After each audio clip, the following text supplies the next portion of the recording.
যে কোনো সময় আমার অন্তরটা বিগড়ে যেতে পারে।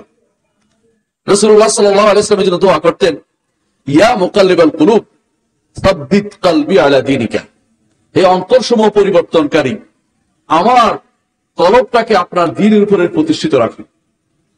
ঈমানদার এই দোয়া সার্বক্ষণিকভাবে সব সময় করবে। কেন করবে? যে কোনো মুহূর্তে পরিবর্তিত হয়ে যেতে পারে, যে কোনো মুহূর্তে নষ্ট হয়ে যেতে পারে। ঈমানদার কোনোদিন নিরাপদ হয় না। নিরাপদ ভাবতে কি আমি নিরাপত্তা পেয়ে গেছি, আমি ভালো হয়ে গেছি, আমার আর কোনো ভয় নাই, আমার আর কোনো শঙ্কা নাই, এটা হবে না। ঈমানদার এটা হবে না। কারণ আল ঈমান বাইনাল খাউফ ওয়া রাজা, আশা এবং ভয়ের মাঝখানে হচ্ছে ঈমান। ঈমানদার আল্লাহর কাছে আশা করবে আল্লাহ আমার ঈমানের উপর রাখবে, আবার ভয় করবে যদি আল্লাহ তাআলা তার দয়া না করেন আমি তো হেদায়েতের উপর থাকতে পারবো না। ইমাম আহমদ ইবনে হাম্বল রাহমাতুল্লাহ আলাইহি, তাকে জিজ্ঞাসা করা হয়েছিল কখন একজন ঈমানদার নিরাপদ হতে পারে, তিনি বলেছেন যখন জান্নাতে একটি পা রাখবে। আল্লাহু আকবার। জান্নাতে একটি পা না রাখা পর্যন্ত আপনি নিরাপদ না। আপনি এই যে ভয়ের মধ্যে থাকবেন, আশঙ্কার মধ্যে থাকবেন, এটাই আল্লাহ তাআলা কোরআনে কারীম বলেছেন, ওয়ায়াদউনা রাগাবান ওয়া রাহাবান ওয়া কানু লানা খাশিঈন। আমাকে এই নবীরা সবাই কি করত? ভয়ে এবং আগ্রহে আমাকে ডাকতো, আমার কাছে তারা ছিল বিনয়ী। এবং আল্লাহ তাআলা উন্নত বলেছেন, খাউফান ওয়া তামা, ভয়ে এবং আশায় আল্লাহকে আমরা ডাকি। ভয় করি কি?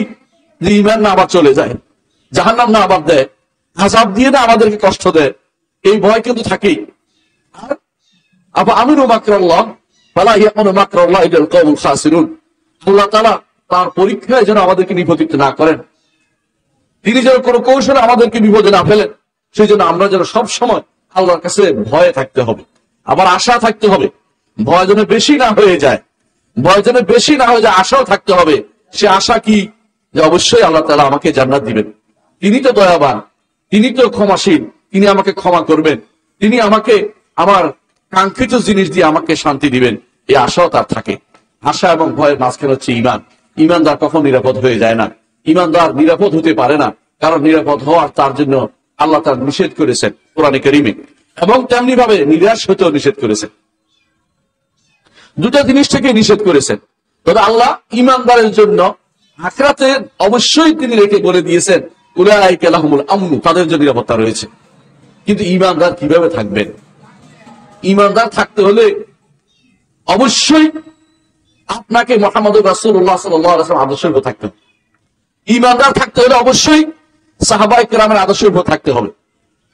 যারা জান্নাতে যাওয়ার সার্টিফিকেট পেয়েছে এরা কারা বলেন তো? জান্নাতে যাওয়ার সার্টিফিকেট পেয়েছে মুহাম্মদুর রাসূলুল্লাহ সাল্লাল্লাহু আলাইহি ওয়াসাল্লাম মুখ থেকে সাহাবায়ে কেরাম রিদওয়ানুল্লাহ আলাইহিম আজমাইন। তারা ব্যতীত দুনিয়ার কেউ একে অপরকে জান্নাতি বলার ক্ষমতা রাখে না। কেউ বলতে পারে না, বলে আশা করি বলতে পারে, আশা করি, আমি আল্লাহর কাছে আশা করি আল্লাহ তাকে সম্মানিত করবে, এভাবে বলতে পারে। কিন্তু কেউ কাউকে জান্নাতি বলতে পারে না। এমনকি মুহাম্মদুর রাসূলুল্লাহ সাল্লাল্লাহু আলাইহি ওয়াসাল্লাম যাদেরকে জান্নাতি বা জাহান্নামী বলছেন, এর বাইরে কাউকে আমরা জাহান্নামী বলতে পারি না। ব্যাপকভাবে বলতে পারি কাফেররা জাহান্নামে যাবে, ঈমানদাররা জান্নাতে যাবে, এভাবে বলতে পারি।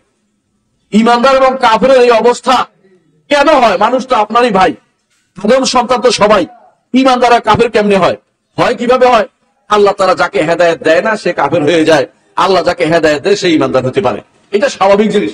তাহলে আল্লাহ তাআলার কাছে হেদায়েত চাইতে হবে। হাদিসে আবু যর, বিখ্যাত হাদিসে আবু যর, সহিহ মুসলিমে আসছে, কুল্লুকুম দাল্লুন ইল্লা মান হাদাইতু ফাস্তাহদুনি আহদিকুম। তোমরা সবাই পথভ্রষ্ট, যাকে আমি হেদায়েত দিয়েছি সে ব্যতীত। শুধু আমার কাছে হেদায়েত চাও, আমি তোমাকে হেদায়েত দিব। আল্লাহ তাআলা হাদিসে কুদসি তিনি আমাকে বলছেন যে আমরা যেন আল্লাহর কাছে হেদায়েত চাই। আল্লাহর কাছে হেদায়েত চাইতে হবে। যারা মনে করে যে আমার হেদায়েত এসে গেছে, আমি সব জানতা, সব শেষ, ওই ব্যক্তি কোনোদিন হেদায়েতে ভালো থাকতে পারে না। কারণ যখনই এই তাকাব্বুর আসবে, এই অহংকার আসবে, হেদায়েত তার থেকে দূরে সরে যাবে। কোরআনে কারীমে আল্লাহ তাআলা উল্লেখ করেছেন, ওই ব্যক্তির যেই ব্যক্তিকে আল্লাহ তাআলা আয়াতিনা ফানসালাখা মিনহা, আয়াত দিয়েছেন, নিদর্শন দিয়েছেন, ফানসালাখা মিনহা ফাআতবাহু শাইতান ফাকানা মিনাল গাওয়িন। শয়তানের অনুসরণ করে পথভ্রষ্ট হয়ে গেছে। প্রথমে তার কাছে ভালো জিনিস ছিল। কোরআনে কারীমে একটা আয়াত আল্লাহ উল্লেখ করেছেন, অনেকে তার নাম দিয়েছেন বালাম বিন বাউরা, আমরা নাম বললাম না। কিন্তু হেদায়েতের পথে অনেক মানুষ ছিল, পথভ্রষ্ট হয়ে গেছে, আবার অনেক মানুষ পথভ্রষ্ট হচ্ছে, হেদায়েতে এসেছে। এই জন্য আল্লাহর কাছে অন্তরের অন্তঃস্থল থেকে আল্লাহর কাছে শুধুমাত্র হেদায়েত চাইতে হবে। রাসূলুল্লাহ সাল্লাল্লাহু আলাইহি ওয়াসাল্লাম যখন দাঁড়াতে তাহাজ্জুদের সালাতে, তখন যে দোয়াটি করতেন আশ্চর্যজনক একটি দোয়া, হেদায়েতের দোয়া তিনি করতেন। কি বলতেন তিনি একটু খেয়াল করেছেন? আল্লাহুম্মা রাব্বা জিবরিল ওয়া মিকাঈল ওয়া ইসরাফিল رب كل شيء ومليكه فاطر السماوات والارض انت تحكم بين عبادك فيما كانوا فيه يختلفون اهدني لما اختلفوا فيه من الحق باذنك انك تهدي من تشاء الى صراط مستقيم। আল্লাহ জিবরিলের রব, ইসরাফিলের রব, সবার রব কথা বলে তারপর বলছেন, আসমান জমিন সবকিছু আপনি সৃষ্টি করেছেন, আমাকে মতভেদপূর্ণ জায়গাতে হেদায়েতের জায়গাটা আপনি দেখিয়ে দেন। রাসূলুল্লাহ সাল্লাল্লাহু আলাইহি ওয়াসাল্লাম অবশ্যই হেদায়েতের পথে আছেন। আমাদের জন্য দোয়াটা শিক্ষা দিয়েছেন যেন আমরা আল্লাহর কাছে হেদায়েত চাই, যেন কোনোদিন না বলি যে আমি হেদায়েতের উপরে আছি, কোনোদিন পথভ্রষ্ট হইতে পারবে না। প্রতি মুহূর্তে যখনই বলবেন ইহদিনাস সিরাতাল মুস্তাকিম, সালাতের মধ্যে বাইরে কোরআন তিলাওয়াত করবেন, তখনই আল্লাহর কাছে হেদায়েত চাইবেন। কারণ হেদায়েত চাওয়ার ব্যতীত কোনো ব্যক্তি যত বড় আলিম হোক না কেন পথভ্রষ্ট হয়ে যেতে পারে। আবার আল্লাহর কাছে হেদায়েত চাইলে কারো মানবকে পথভ্রষ্ট ব্যক্তি হেদায়েত পেতে পারে। আজকে আমি যে বিষয়টি আলোচনা করতে চাচ্ছি সেটার ভূমিকা লম্বা হয়ে গেছে, কিন্তু দরকার সেটা বলা। আমাদের নিকটে সালাফি যাদেরকে বলা হয়, সালফে সালিহিনের অনুসারী যাদেরকে বলা হয়, আহলুল হাদিস যাদেরকে বলা হয়, আসহাবুল হাদিস যাদেরকে বলা হয়, তায়েফা মনসুরা যাদেরকে বলা হয়, সাহায্যপ্রাপ্ত দল যাদেরকে বলা হয়, অথবা ফিরকাতুন নাজিয়া নাজাতপ্রাপ্ত দল যাদেরকে বলা হয়, তাদের আকীদার কিছু নীতি আছে। ওই নীতিগুলো না মানলে আপনি হেদায়েত পাবেন না। ওই নীতিগুলোকে আমি বানিয়েছি না, এই নীতিগুলি কোরআন এবং সুন্নাহ থেকে উৎসারিত। কোরআন এবং সুন্নাহ থেকে আমাদেরকে আমাদের সালাফরা জানিয়ে দিয়েছে যে এর মধ্যে তোমাকে থাকতে হবে। কোন নীতিটা? অনেকগুলো নীতি আছে, আজকে আমি একটা নীতি নিয়ে আলোচনা করব, যা আলোচনার কথা আমাকে বলা হয়েছে। সেটা হচ্ছে কোরআন এবং সুন্নাহর প্রকাশ্য অর্থে থাকতে হবে। কোরআন এবং সুন্নাহর প্রকাশ্য অর্থে থাকতে হবে, যে অর্থটি প্রকাশিত অর্থ থাকতে হবে। কোরআন এবং সুন্নাহর অপব্যাখ্যা করে ভিন্ন একটা অর্থ নিয়ে আসা যাবে না। আপনি যদি কোনো মানুষকে বলেন, ভাই এটা কেন করছেন, কোরআনে আল্লাহ এটা বলছে, সঙ্গে সঙ্গে তিনি কি বলবে? একটা ব্যাখ্যা দাঁড় করিয়ে দিয়ে হেদায়েত থেকে দূরে সরে যায়। ওমাই ইউরিদিল্লাহু ফিতনাতাহু ফালান তামলিকা লাহু মিনাল্লাহি শাইআ। আল্লাহ তাআলা বলছেন, যারে আল্লাহ ফিতনায় নিপতিত করবে, আপনি তারে কোনো হেদায়েতের পথে নিতে পারবেন না। আল্লাহ তাআলার কাছে হেদায়েতের জন্য চাইতে হয়। রাসূলুল্লাহ সাল্লাল্লাহু আলাইহি ওয়াসাল্লাম আমাদেরকে জানিয়েছেন, দুনিয়া থেকে যাওয়ার আগে যখন তিনি একদিন লম্বা ভাষণ দিলেন, সাহাবায়ে কেরাম বলেন যে, ইয়া রাসূলুল্লাহ, আপনি বোধহয় আমাদেরকে বিদায় ভাষণ দিচ্ছেন, আপনি আমাদেরকে বলুন, আমাদেরকে এমন কিছু বলুন যার উপরে থাকলে আমরা হেদায়েতের উপর থাকতে পারবো, বা এরকম শব্দ তিনি বলেছেন। সাহাবায়ে কেরাম রাসূলুল্লাহ সাল্লাল্লাহু আলাইহি ওয়াসাল্লাম তখন বলেছিলেন যে এই উম্মত 73 ভাগে বিভক্ত হবে, এই উম্মত 73 ভাগে বিভক্ত হবে, তার মধ্যে একটি ছাড়া বাকি সবাই জাহান্নামে যাবে। এই উম্মত বলতে বুঝছেন কিনা? এই উম্মত বলতে অর্থাৎ যারা ঈমান এনেছে দাবি করে তাদের কথা বলা হচ্ছে। এই উম্মত বলতে ওরা নয়, যারা কাফের ওরা নয়, ওরা তো কাফেরই। রাসূল এই উম্মতের কথা বলেছে, অর্থাৎ যারা মুহাম্মদুর রাসূলুল্লাহ সাল্লাল্লাহু আলাইহি ওয়াসাল্লামকে রাসূল মানে, আল্লাহকে রব মানে এবং আল্লাহর নাম গুণ স্বীকৃতি দেয়, ওরাই আবার 73 ভাগে বিভক্ত হয়ে যাবে। কেন হবে? কারণ কোরআন এবং সুন্নাহর ভুল ব্যাখ্যা তারা দাঁড় করিয়ে দেয়, ভুল ব্যাখ্যা তারা দাঁড় করিয়ে দিবে। রাসূলুল্লাহ সাল্লাল্লাহু আলাইহি ওয়াসাল্লাম সাহাবীরা বলেন, ইয়া রাসূলুল্লাহ, আপনি আমাদেরকে বলুন তারা কারা? রাসূল বলেছেন, হুম মা আনা আলাইহি আল ইয়াওমা ওয়া আসহাবী, আজকের দিনে যারা আমার কথার উপর আছে, আমি এবং আমার সাহাবীরা যেটার উপর আছি আজকের দিনে, যারা এর অনাগত যারা আসবে, তারা যদি আমাদের এই নীতির উপর থাকে তাহলে হেদায়েতের পথে থাকবে, তারা হবে ফিরকাতুন নাজিয়া নাজাতপ্রাপ্ত দল। তো আপনি বুঝতে পারছেন, নাজাতপ্রাপ্ত হতে হলে অবশ্যই সাহাবীদের অনুসারী হতেই হবে আপনাকে। কোরআন সুন্নাহ এমন এক জিনিস, বিশেষ করে কোরআনে কারীম হাম্মাল, বহু অর্থ বহন করে। কোরআনে কারীম বহু অর্থ বহন করে, এক একজন এক এক দিকে নিয়ে দৌড় দিতে পারে। হাদিস কিন্তু সেটা করতে দেয় না। হাদিস আপনাকে জায়গা মতো থামিয়ে দেয় যে এটাই অর্থ হবে, তুমি অন্য অর্থ নিতে পারবে না। এই জন্য জগতে দেখা গেছে যতগুলি পথভ্রষ্ট ফেরকা আছে, এদের প্রথম আক্রমণের জায়গা হচ্ছে হাদিস। হাদিসকে তারা কোনোভাবেই নিতে চায় না, কারণ হাদিস নিলে অপব্যাখ্যা করতে পারে না, হাদিস নিলে তাবিল করতে পারে না, হাদিস নিলে মন গড়া একটা কিছু দিতে পারে না। হাদিস এই জন্য তারা হাদিসের বিরুদ্ধে লেগে যায় যে হাদিস মানা যাবে না। এই জন্য সালফে সালেহ ইমাম মালিক রাহমাতুল্লাহ আলাইহি বলেছেন, আস-সুন্নাতু সাফিনাতুন, হাদিস হচ্ছে নূহের কিস্তি, মান রাকিবা রাজা ওয়ামান লাম ইয়ারকাব গারাক, যে ব্যক্তি এই নৌকার উপর উঠবে, নূহের কিস্তির উপর উঠবে, নাজাত পাবে। যেই ব্যক্তি বলবে যে হাদিস লাগবে না, সে ব্যক্তি পথভ্রষ্ট হয়ে যাবে, কোনো সন্দেহ নেই। এই জন্য রাসূলুল্লাহ সাল্লাল্লাহু আলাইহি ওয়াসাল্লাম বলেন নাই যে ব্যক্তি কোরআন অনুসরণ করে, বলে নাই, খেয়াল করেছেন। কিন্তু তিনি বলেছেন হেদায়েতের উপর থাকবে যারা আমি আজ যেটার উপর আছি এবং আমার সাহাবীরা যেটার উপর আছে। এই দুইটা মিলে হচ্ছে আহলুস সুন্নাতি ওয়াল জামাআহ। আহলুস সুন্নাহ হচ্ছে আহলু ইত্তিবা'i রাসূল মা আনা আলাইহি আল-ইয়াউম, অর্থাৎ রাসূলের অনুসরণ যারা করে। ওয়াল জামাআহ যেটা, এটা কার কিছু না, সাহাবায়ে কেরাম হচ্ছে জামাআহ, এরা হচ্ছে আহলুস সুন্নাতি ওয়াল জামাআহ। পরবর্তীরা দাবি করলে হয় না, দাবি তো অনেকেই করে, বাস্তবতা কত দূরে, দাবি অনেকেই অনেক কিছু করে, সুতরাং দাবি করলেই হবে না। বাস্তবতা হচ্ছে আহলুস সুন্নাহ ওয়াল জামাআহ হচ্ছে যারা রাসূলের অনুসারী এবং সাহাবায়ে কেরামের অনুসারী, তাদের মধ্যে থাকতে হবে। রাসূলুল্লাহ সাল্লাল্লাহু আলাইহি ওয়াসাল্লাম সাহাবায়ে কেরাম কোরআনে কারীমের অপব্যাখ্যা কোনোদিন করেন নাই, দেখাতে পারবে না, তাবিল করেছে। যারা বলে মিথ্যা কথা বলেছে, যাহা মিথ্যা কথা বলেছে রাসূল এবং সাহাবীরা কোনোদিন তাবিল করেন নাই। কিন্তু এরা কেন বলে? নিজের পচা দুর্গন্ধময় যে সমস্ত বায়া আছে, পুঁজি আছে, এগুলি কোন রকম চালু করার জন্য রাসূল এবং সাহাবাদের দিকে অপব্যাখ্যার নির্দেশনা তারা নিয়ে যায়। নাউযুবিল্লাহ। মনে রাখবেন, প্রকাশ্য অর্থ নিতে হবে। কেন প্রকাশ্য নিতে হবে? এই জন্য আল্লাহ কোরআন নাযিল করেছেন হেদায়েতের জন্য। কি জন্য নাযিল করেছেন? কি জন্য নাযিল করেছেন? হেদায়েতের জন্য হলে যে কোনো মানুষ পড়লে বুঝবে, যে কোনো মানুষ পড়লে বুঝবে। আর যেটা বুঝবে না, এটা নিতে হবে আলেমের কাছে। আল্লাহ কোরআনে বলে দিয়েছে, কোরআনে কারীম এটা বলে দিয়েছে, যেটা বুঝবে না এটা আলেমের কাছে নিতে হবে। আর যেটা বুঝবে সরাসরি বুঝতে পারবে, যেটা বুঝবে এটা দিয়ে তার হেদায়েত যথেষ্ট। কুলু আল্লাহু আহাদ আল্লাহুস সামাদ লাম ইয়ালিদ ওয়া লাম ইউলাদ ওয়া লাম ইয়াকুল লাহু কুফুয়ান আহাদ। বুঝতে কারো অসুবিধা হচ্ছে না, বুঝতে কারো অসুবিধা হচ্ছে না। কিন্তু ইন্না আতাইনাকাল কাউসার, আমরা আপনাকে কাউসার প্রদান করেছি। বহু বছর কেন বললো? আপনার মনে ফটকা লাগতে পারে। আলেমের কাছে আসবেন, আল্লাহ আপনাকে বলে দিবে যে বহু বছর হচ্ছে রয়্যাল উই। দুনিয়ার সব মানুষ এভাবে ব্যবহার করে। যিনি বড়, তিনি ছোটদেরকে যখন অ্যাড্রেস করেন তখন নিজেকে বড় হিসেবে অ্যাড্রেস করেন। এটা আলেম বলে দিবে। কিন্তু আলেম না বলে দিলে আপনি তখন অপব্যাখ্যা করতে শুরু করবেন যে না, এটা হতে পারে না, অনুবাদ বাংলা অনুবাদ করতে হবে, আমি করতে হবে। আমি করলে এটা অপব্যাখ্যাটা হলো। আল্লাহ যেখানে বহু বছর ব্যবহার করেছে, আপনি এক বছর ব্যবহার করেন। আমি শুধু একটা উদাহরণ আপনাকে দিচ্ছি, কি জন্য? বুঝার জন্য যে হেদায়েত পেতে হলে কোরআন এবং সুন্নাহর প্রকাশ্য অর্থ নিতে হবে, অপ্রকাশ্য অর্থ নেওয়া যাবে না। অপ্রকাশ্য অর্থের বিভিন্ন নাম দিয়েছে তারা, অপ্রকাশ্য অর্থের বিভিন্ন নাম দিয়েছে তারা। এটার নাম তারা ব্যাপকভাবে যেটা ব্যবহার করে, এটার নাম হচ্ছে তাওয়িল। তাওয়িল গ্রহণ করা যাবে না, তাওয়িলকে প্রতিরোধ করতে হবে, অপব্যাখ্যাকে প্রতিরোধ করতে হবে। এটার আরেক নাম দিচ্ছে তাবিল। কয় কেউ কেউ এইটা আসলে তাবিল নয়, বেশিরভাগ তাহরিফ করে, বিকৃতি করে। কোরআনে কারীমে আল্লাহ তাআলা বলেছেন বিকৃতি কারা করতো আপনারা জানেন? ইহুদি নাসারারা তাদের কিতাবের মধ্যে বিকৃতি সাধন করেছে। ইহুদি নাসারা প্রথম তাদের কিতাবের মধ্যে বিকৃতি সাধন করেছে। কিন্তু ঈমানদার কখনো কোরআনে হাত দিতে দেয় না। কোরআন যেভাবে আসছে সেভাবে আসে, হাদিসে হাত দিতে দেয় না। কিন্তু মিথ্যা হাদিস বানাইছে অনেকেই এবং জাল হাদিস বানিয়েছে অনেকেই।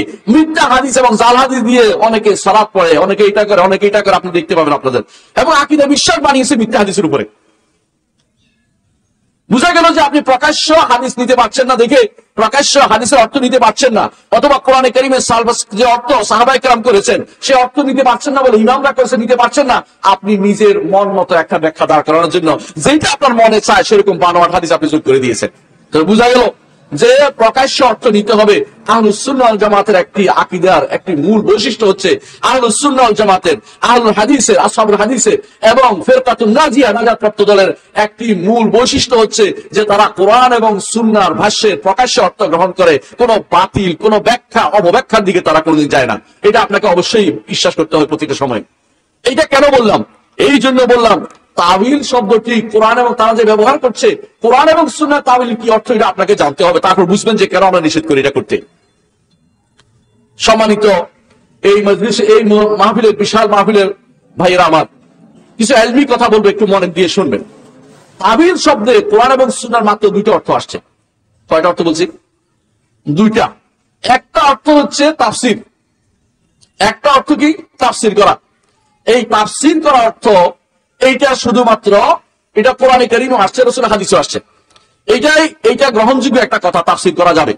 এই তাবিলের অর্থ ইমাম ইবনে জারীর তাবারী রাহমাতুল্লাহ আলাইহি বলেছেন যে জামিউল বায়ান আন তাউইল, জামিউল বায়ান ফি তাউইল আইল কোরআন। তাউইল অর্থ তাফসীর অর্থ নিয়েছেন। এমনকি সাহাবায়ে কেরাম বলছেন, সহিহ বুখারী সহিহ মুসলিমে আসছে, জাবির ইবনে আব্দুল্লাহ রাদিয়াল্লাহু আনহু বলেন ওয়াল কোরআনু ইয়ানজিলু আলাইহি ওয়া হুয়া ইয়ারিফ ওয়া হুয়া ইয়ালামু তাউইলু। অর্থাৎ বিদায় হজের সময় রাসূলের উপর কোরআন নাযিল হচ্ছে, রাসূল এর তাফসীর বেশি জানে, আমরা শুধু রাসূলকে অনুসরণ করে চলছিলাম। এই তাউইল শব্দের অর্থ হচ্ছে তাফসীর।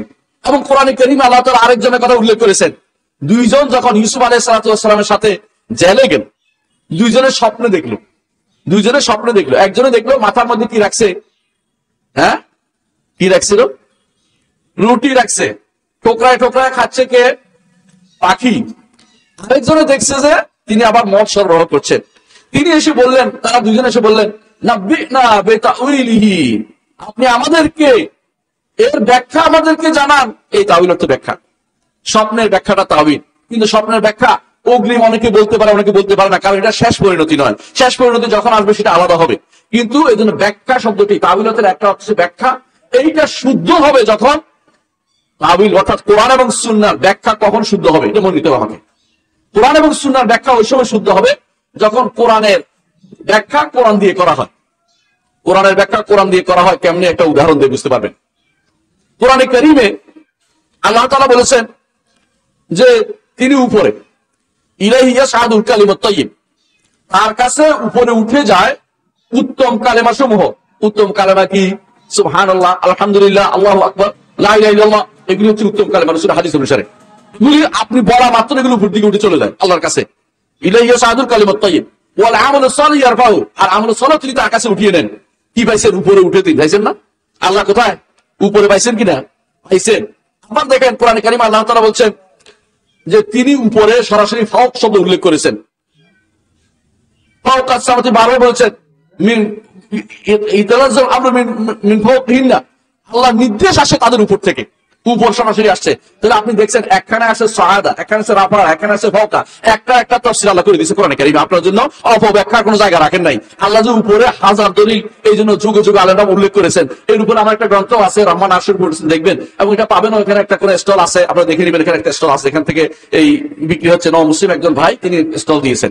আমি বলছি শুধু এটা তো বলার জন্য, কোরআনের ব্যাখ্যা মানে কোরআনের ব্যাখ্যা কোরআন দিয়ে আপনি করলে এটা হবে কি? তাফসীর। এটা হবে কি? বিশুদ্ধ তাফসীর, বিশুদ্ধ তাউইল। এটা কোনো সমস্যা নেই। কোরআনের ব্যাখ্যা হাদিস দিয়ে করবেন, এইটা হবে বিশুদ্ধ তাফসীর, এটা হবে বিশুদ্ধ গ্রহণযোগ্য তাউইল, এতে কোনো সমস্যা নেই। রাসূলুল্লাহ সাল্লাল্লাহু আলাইহি ওয়াসাল্লাম নিজে ব্যাখ্যা করেছেন যখন তার উপর নাযিল হলো, ফাসাব্বিহ বিহামদি রাব্বিকা ওয়াস্তাগফির ইন্নাহু কানা তাওয়াবা।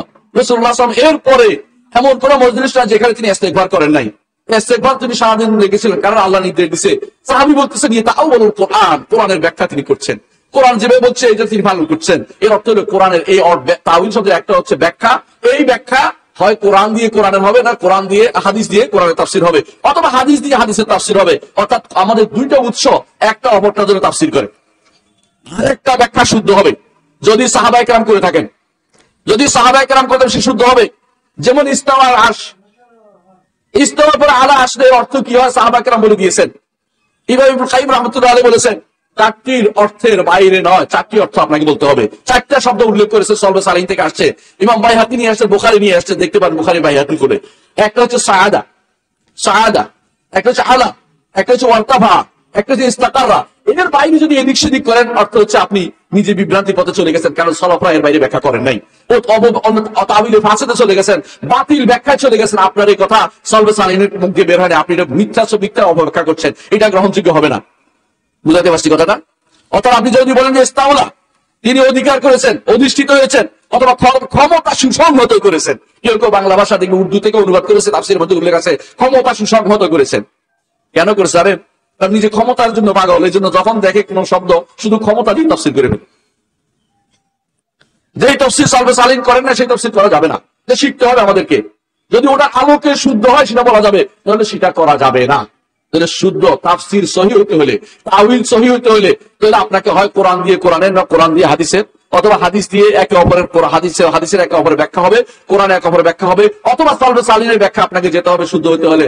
অথবা ইবনে আব্বাস বলেছেন, অথবা এমন একটা ব্যাখ্যা যেটা ইয়ারুল আরব ফি লুগাতিহিম, আরবরা তাদের ভাষা থেকে স্পষ্ট বুঝতে পারে, এরকম ব্যাখ্যা দরকার। নিজের পক্ষ থেকে স্পষ্ট ব্যাখ্যা, দূরবর্তী কোনো কিছু আনা যাবে না। এটা হচ্ছে বিশুদ্ধতম তাওহীদ, তাফসীরের একটা অর্থ। তাফসীরের দ্বিতীয় অর্থ কিন্তু এতক্ষণ বলি নেই, একটা অর্থ বলছি। কি বলছি? এটা অর্থ ব্যাখ্যা, ব্যাখ্যার উদাহরণ দিচ্ছি কখন ব্যাখ্যাটা শুদ্ধ হলে নেওয়া যাবে। দ্বিতীয় অর্থ হচ্ছে পরিণতি, সর্বশেষ পরিণতি। সর্বশেষ পরিণতি কি হবে এটা কোরআনে কারিমে সন্তান উল্লেখ করেছে আল্লাহ তাআলা। সূরা ইউসুফে আসছে, ইয়া আবাতি হাযা তা'উইল রুয়া মিন ক্বাবল ক্বাদ জাআলা রাব্বি হাক্কান ওয়া ক্বাদ আহসানা বি। আমি লম্বা করছি না, শুধু একটু বলার জন্য আয়াতটা নিয়ে আসছি। সেটা কি? ইয়া আবাতি ওয়া রাফা আবওয়াহু আলা আরশি ওয়া খাররা লাহু সুজদান ওয়া ক্বালা ইয়া আবাতি হাযা তা'উইল রুয়া মিন ক্বাবল। প্রিয় পিতা যখন তাদেরকে বসালেন, বসানোর পরে বললেন, এই যে আমার ভাইরা সম্মান করছে, এইটা হচ্ছে আমি যে স্বপ্ন দেখেছিলাম ইতিপূর্বে, আমি যে স্বপ্ন দেখেছিলাম সেটা কি? রাআইতু আহাদা আশারা কাওকাবান ওয়াশ-শামসা ওয়াল কামারা রাআইতুহুম লি সাজিদিন। এইটার আজকে সেটার পরিণাম ফল এসে পৌঁছেছে। এই জন্য আজকে এতদিনে আমার স্বপ্নের পরিণাম এসে গেছে, শেষ পরিণতি। তাহলে বোঝা গেল যে তাওয়িলের একটা অর্থ ব্যাখ্যা আসবে, কোরআন এবং সুন্নাহ আসছে। আরেকটা অর্থ দুনিয়াতে আল্লাহ যাকে জানায় সে বলতে পারবে, আর সবাই কিন্তু এই পরিণতি সম্পর্কে কিছু বলতেও পারবে না। সবাই কি স্বপ্নের ব্যাখ্যা করতে পারে? পারে না। এর অর্থ হচ্ছে তাওয়িলের একটা অর্থ করতে পারে কেউ, কেউ করতে পারে না। এটাই সূরা আলে ইমরানে আল্লাহ তাআলা বলেছেন, ওয়া আমাল্লাযীনা ফি কুলুবিহিম মারাদুন ফায়াত্তাবিউনা মা তাশাবাহা মিনহু ইবতিগাআল ফিতনাতি ওয়া ইবতিগা তা'উইলি ওয়া মা ইয়া'লামু তা'উইলাহু ইল্লাল্লাহ ওয়ার রাসিখুনা ফিল ইলমি ইয়াকুলুনা রাব্বানা আমান্না কুল্লুম মিন ইনদি রাব্বিনা। আল্লাহ তাআলা কোরআনে কারীমে উল্লেখ করেছেন। এর অর্থ হচ্ছে তাওয়িলেরও তাফসীরেরও, যেটা দ্বিতীয় অর্থ একদম বললাম, যে সর্বশেষ পরিণতি আল্লাহ কাউকে জানিয়ে দিলে সে বলতে পারবে, রাসূলকে জানিয়ে দিয়েছেন, অথবা ইবনে সিরিনকে আল্লাহ তাআলা স্বপ্নের কোন কোন ব্যাখ্যা জানিয়েছেন আল্লাহ তাআলার পক্ষ থেকে, এটা ইলহাম যেটাই বলেন। কিন্তু সবাই তাফসীরের এই অপব্যাখ্যা করার মতো ক্ষমতা তাদেরকে দেওয়া হয়নি। সুতরাং যারা করেছে এই দুইটা অর্থই আপনাকে রাখতে হবে, যে একটা অর্থ আল্লাহ তাআলা, একটা হচ্ছে ব্যাখ্যা যেটা শব্দ থেকে আসছে যেটা বলেছে, আরেকটা হচ্ছে পরিণতি, সর্বশেষ পরিণতি। এইটাও আল্লাহ তাআলা কাউকে জানিয়ে দিয়েছেন, অথবা আল্লাহ তাআলা যেটা আখিরাতে হবে সেটা রেখে দিয়েছেন, কাউকে জানান নাই। এরকম বহু জিনিস রয়েছে যেটা তাওয়িল কি হবে আল্লাহ তাআলা কোরআনে কারীমে বলেছেন, যালিকা খায়রুন ওয়া আহসানু তাওয়িলা। এটা হচ্ছে উত্তম এবং পরিণামে উৎকৃষ্টতর। কোরআনে কারীমে আল্লাহ তাআলা বলেছেন। কেন পরিণাম কখন হবে এটা আল্লাহ তাআলা জানেন, কি দিবেন তিনি জানেন, আমরা এটা জানি না।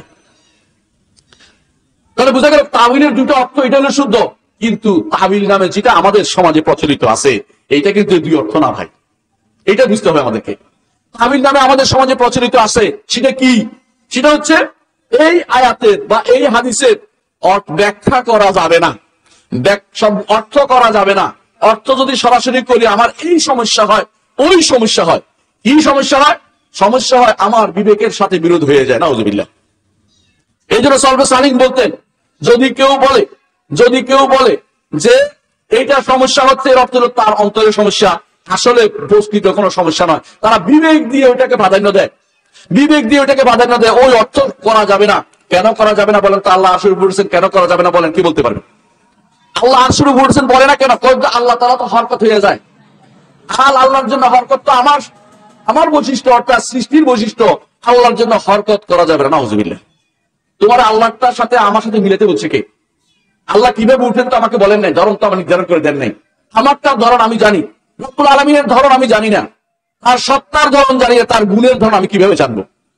আমি আমার অন্তরের এই দুই পার্শ্বের মাঝখানে একটা জিনিস আছে, এইটার নাম হচ্ছে রূহ। রূহ কি দেখছেন কেউ? রূহ ধরন জানেন কিরকম? জানি না। অনেক সৃষ্টি আছে আমি ধরন জানি না, কোনো সমস্যা হয় না বিশ্বাস করতে যে রূহটা আছে। কিন্তু আপনি ধরন জানেন না বলেই আল্লাহ তাআলার সিফাতকে অস্বীকার করবেন, যে আমি তো বুঝি এটা মানুষের মতো, আমি তো বুঝি এটা সৃষ্টির মতো। তো আপনি আল্লাহ তাআলাকেও বলবেন যে তার অস্তিত্ব আপনি বিশ্বাস করতে পারবেন না, কারণ আল্লাহর তো অস্তিত্ব আছে, আপনারও অস্তিত্ব আছে। এখন আপনি কি বলবেন আল্লাহর অস্তিত্ব আমার অস্তিত্বের মতো? নাউযুবিল্লাহ। তাহলে বোঝা গেল যে যারা অপব্যাখ্যা দাঁড় করিয়েছে তাদের মূল কারণ হচ্ছে এটা, তারা তাদের বিবেককে এখানে প্রাধান্য দিয়েছে। প্রথমেই তারা করেছে, সলবে সালিদাই বলতেন, ইবনে তাইমিয়া রাহমাতুল্লাহ একটা কথাই বলতেন, যে কেউ তাবিল করেছে অথবা তাফওয়িদ করেছে, অর্থহীন করেছে, অর্থশূন্য করেছে, অথবা এদের প্রথম কাজ ছিল তামসিল করেছে। এরা আল্লাহ এবং সৃষ্টির মধ্যে একটা সাদৃশ্য দিয়েছে, দিনে তাদের অস্বীকার করেছে। না সাদৃশ্য করা যাবে না, আগে সাদৃশ্য দিয়া তারপর অস্বীকার করতেছে। এই জন্য কুল্লু মুআত্তিল মুমাসসিল, প্রতিটি যেই ব্যক্তি তাতিল করেছে, অর্থশূন্য করেছে, আল্লাহ সিফাতকে দূরবর্তী অর্থ নিয়ে আসে, তাবিল করেছে অথবা তাফওয়িদ করেছে, এরা প্রথমেই আল্লাহর সাথে সাদৃশ্য স্থাপন করে তারপরে তারা অস্বীকার করেছে। এর অর্থ হচ্ছে তাওয়িলের বড় ধরনের অপরাধ তারা করেছে, যেটা কল্পনার বাইরে। এই অর্থ এটা কেমনি তারা করে জানেন? এদের বড় জিনিস হচ্ছে এরা সবার আগে এটা দিয়ে তারা কি করে, তারা বলে যে এইটা আকল ধরে না, আকলে ধরে না, বিবেকে ধরে না। তোমার বিবেকে কি ধরতে পারে? কিছুদিন আগেও তুমি তোমার বিবেকে ধরে না সূর্য ঘুরে না পৃথিবী ঘুরে। একবার বলছে পৃথিবী ঘুরে, একবার বলছে সূর্য ঘুরে, এখন বলে সবই ঘুরে। কয়েকদিন পরে আর কি করবে? তোমার আকল তো সীমাবদ্ধতা আছে, আকল তো সীমাবদ্ধতা আছে। কেমন সীমাবদ্ধ আকল? একজনের কাছে লম্বা অঙ্ক একজনে করতে পারে, লগারিদম করতে অসুবিধা হয় না, আরেকজন ঐকিক নিয়ম করতে আটকে যায়। বুঝা যাচ্ছে আকলের সীমাবদ্ধতা অনেক বেশি। কার আকলে আপনি বিচার করবেন দিনকে? কার আকলে আল্লাহর বাণীকে বিচার করবেন? আপনি কি তথাকথিত অমুক পীর তমুক পীরের কথায় বিচার করবেন কোরআনকে, নাকি অমুক দার্শনিকের কথা বিচার করবেন, নাকি অমুক কালাম শাস্ত্রবিদের কথা বিচার করবেন, নাকি তথাকথিত যারা চিন্তাবিদ হয়ে বসে আছে অথবা যারা বসে বসে এখানে টক শো জাল শো করছে ওদের কথা দিয়ে আপনি কোরআন বিচার করবেন, নাকি হাদিস বিচার করবেন? কার আকল দিয়ে বিচার করবেন আপনি? যে আকল আপনাকে নিতে হবে সেটা সর্বসালীন আকল দিয়ে আপনাকে বিচার করতে হবে। সে আকলে বিচার হলে একটার সাথে একটা বিরোধ হবে না, কারণ তারা বিরোধ দেখে নাই। একটা উদাহরণ দিব, শুধু শুনে মনে রাখেন। রাসূলুল্লাহ সাল্লাল্লাহু আলাইহি ওয়াসাল্লামের কাছে এক সাহাবী বসা ছিলেন, সাহাবীর অন্যরাও বসা ছিলেন, বেদুইন এক সাহাবী। রাসূল বললেন যে আল্লাহ তাআলা অমুক ব্যক্তি থেকে হাসেন। সাহাবী বললেন, বেদুইন দাঁড়িয়ে গেলেন, বলি ইয়া রাসূলুল্লাহ, যে আল্লাহ হাসেন সে আল্লাহর কাছ থেকে আমি খারাপ কিছু আশা করি না। সুবহানাল্লাহ।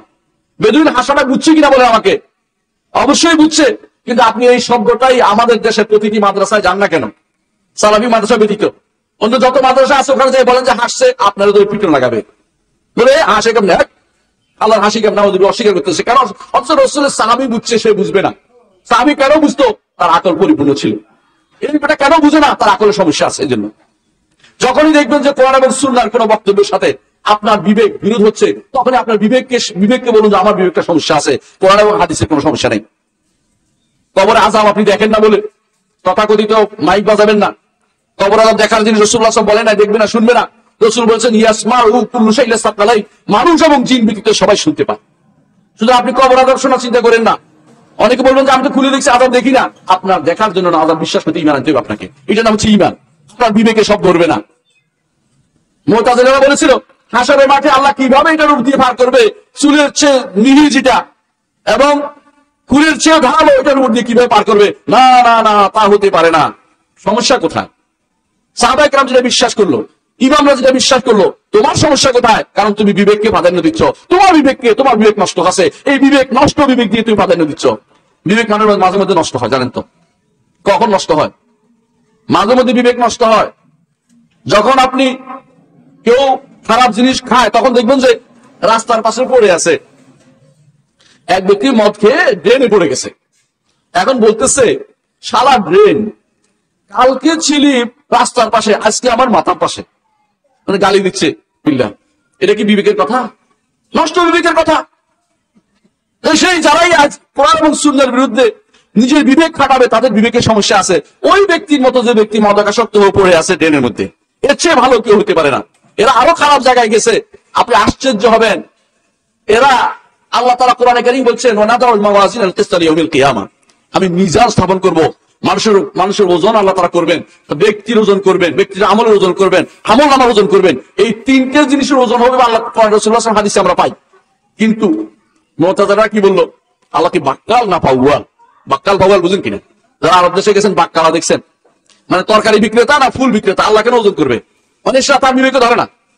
তোর বিবেকে দাদর লিখিয়েছে, এটা রাসূল বিশ্বাস করেছেন, কোরআন বলেছে, হাদিস বলেছে, রাসূল বলেছেন, সাহাবায়ে কেরাম বলেছেন, ইমামরা বলেছেন, তোকে বিশ্বাস করতে হবে।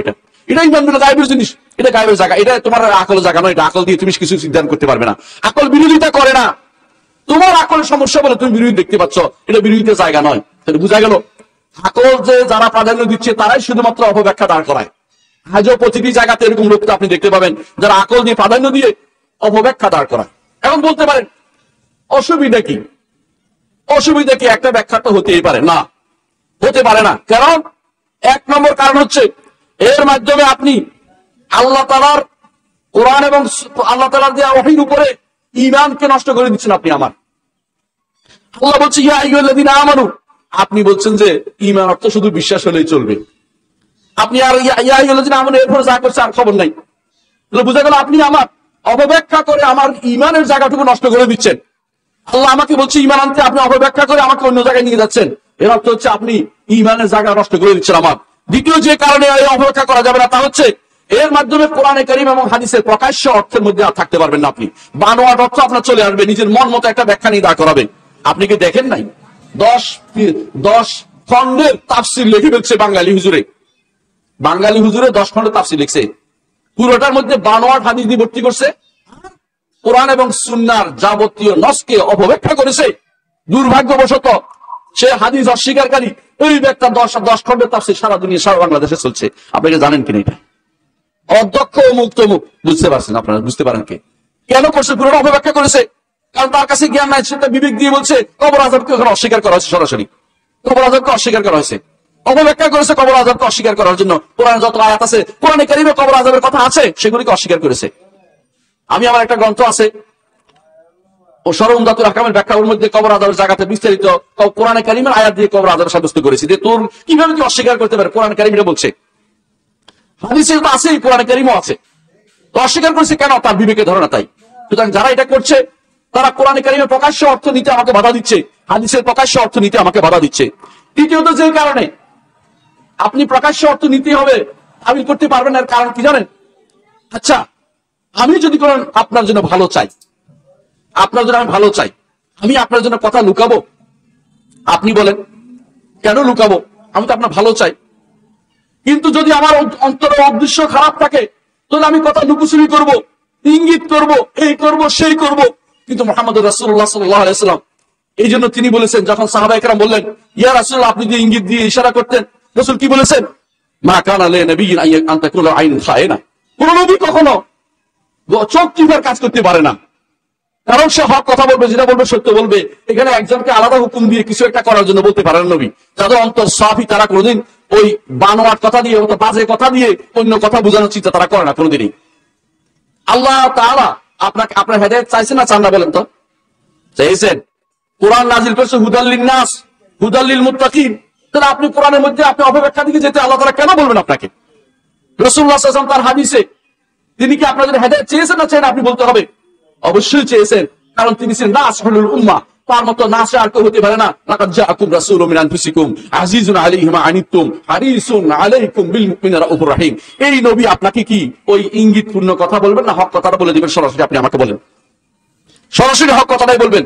এর অর্থ হচ্ছে কোরআন এবং সুন্নাহ আপনি এখন যদি আপনি অপব্যাখ্যা করেন, অর্থ হচ্ছে আপনি এখন এই অপবাদ দিলেন যে আল্লাহ আমার হেদায়েত, আল্লাহ আমাদের জন্য কোরআন নাজিল হেদায়েতের জন্য দেয় নাই, আর রাসূলও আমাদের হেদায়েতের জন্য আসে নাই, তিনি আমানত পূর্ণ করেন নাই। অথচ আমরা সাক্ষ্য দেই আশহাদু আন্নাকা বাল্লাগতা রিসালা ওয়া আদাইতাল আমানা ওয়া নাসাহতাল উম্মাহ।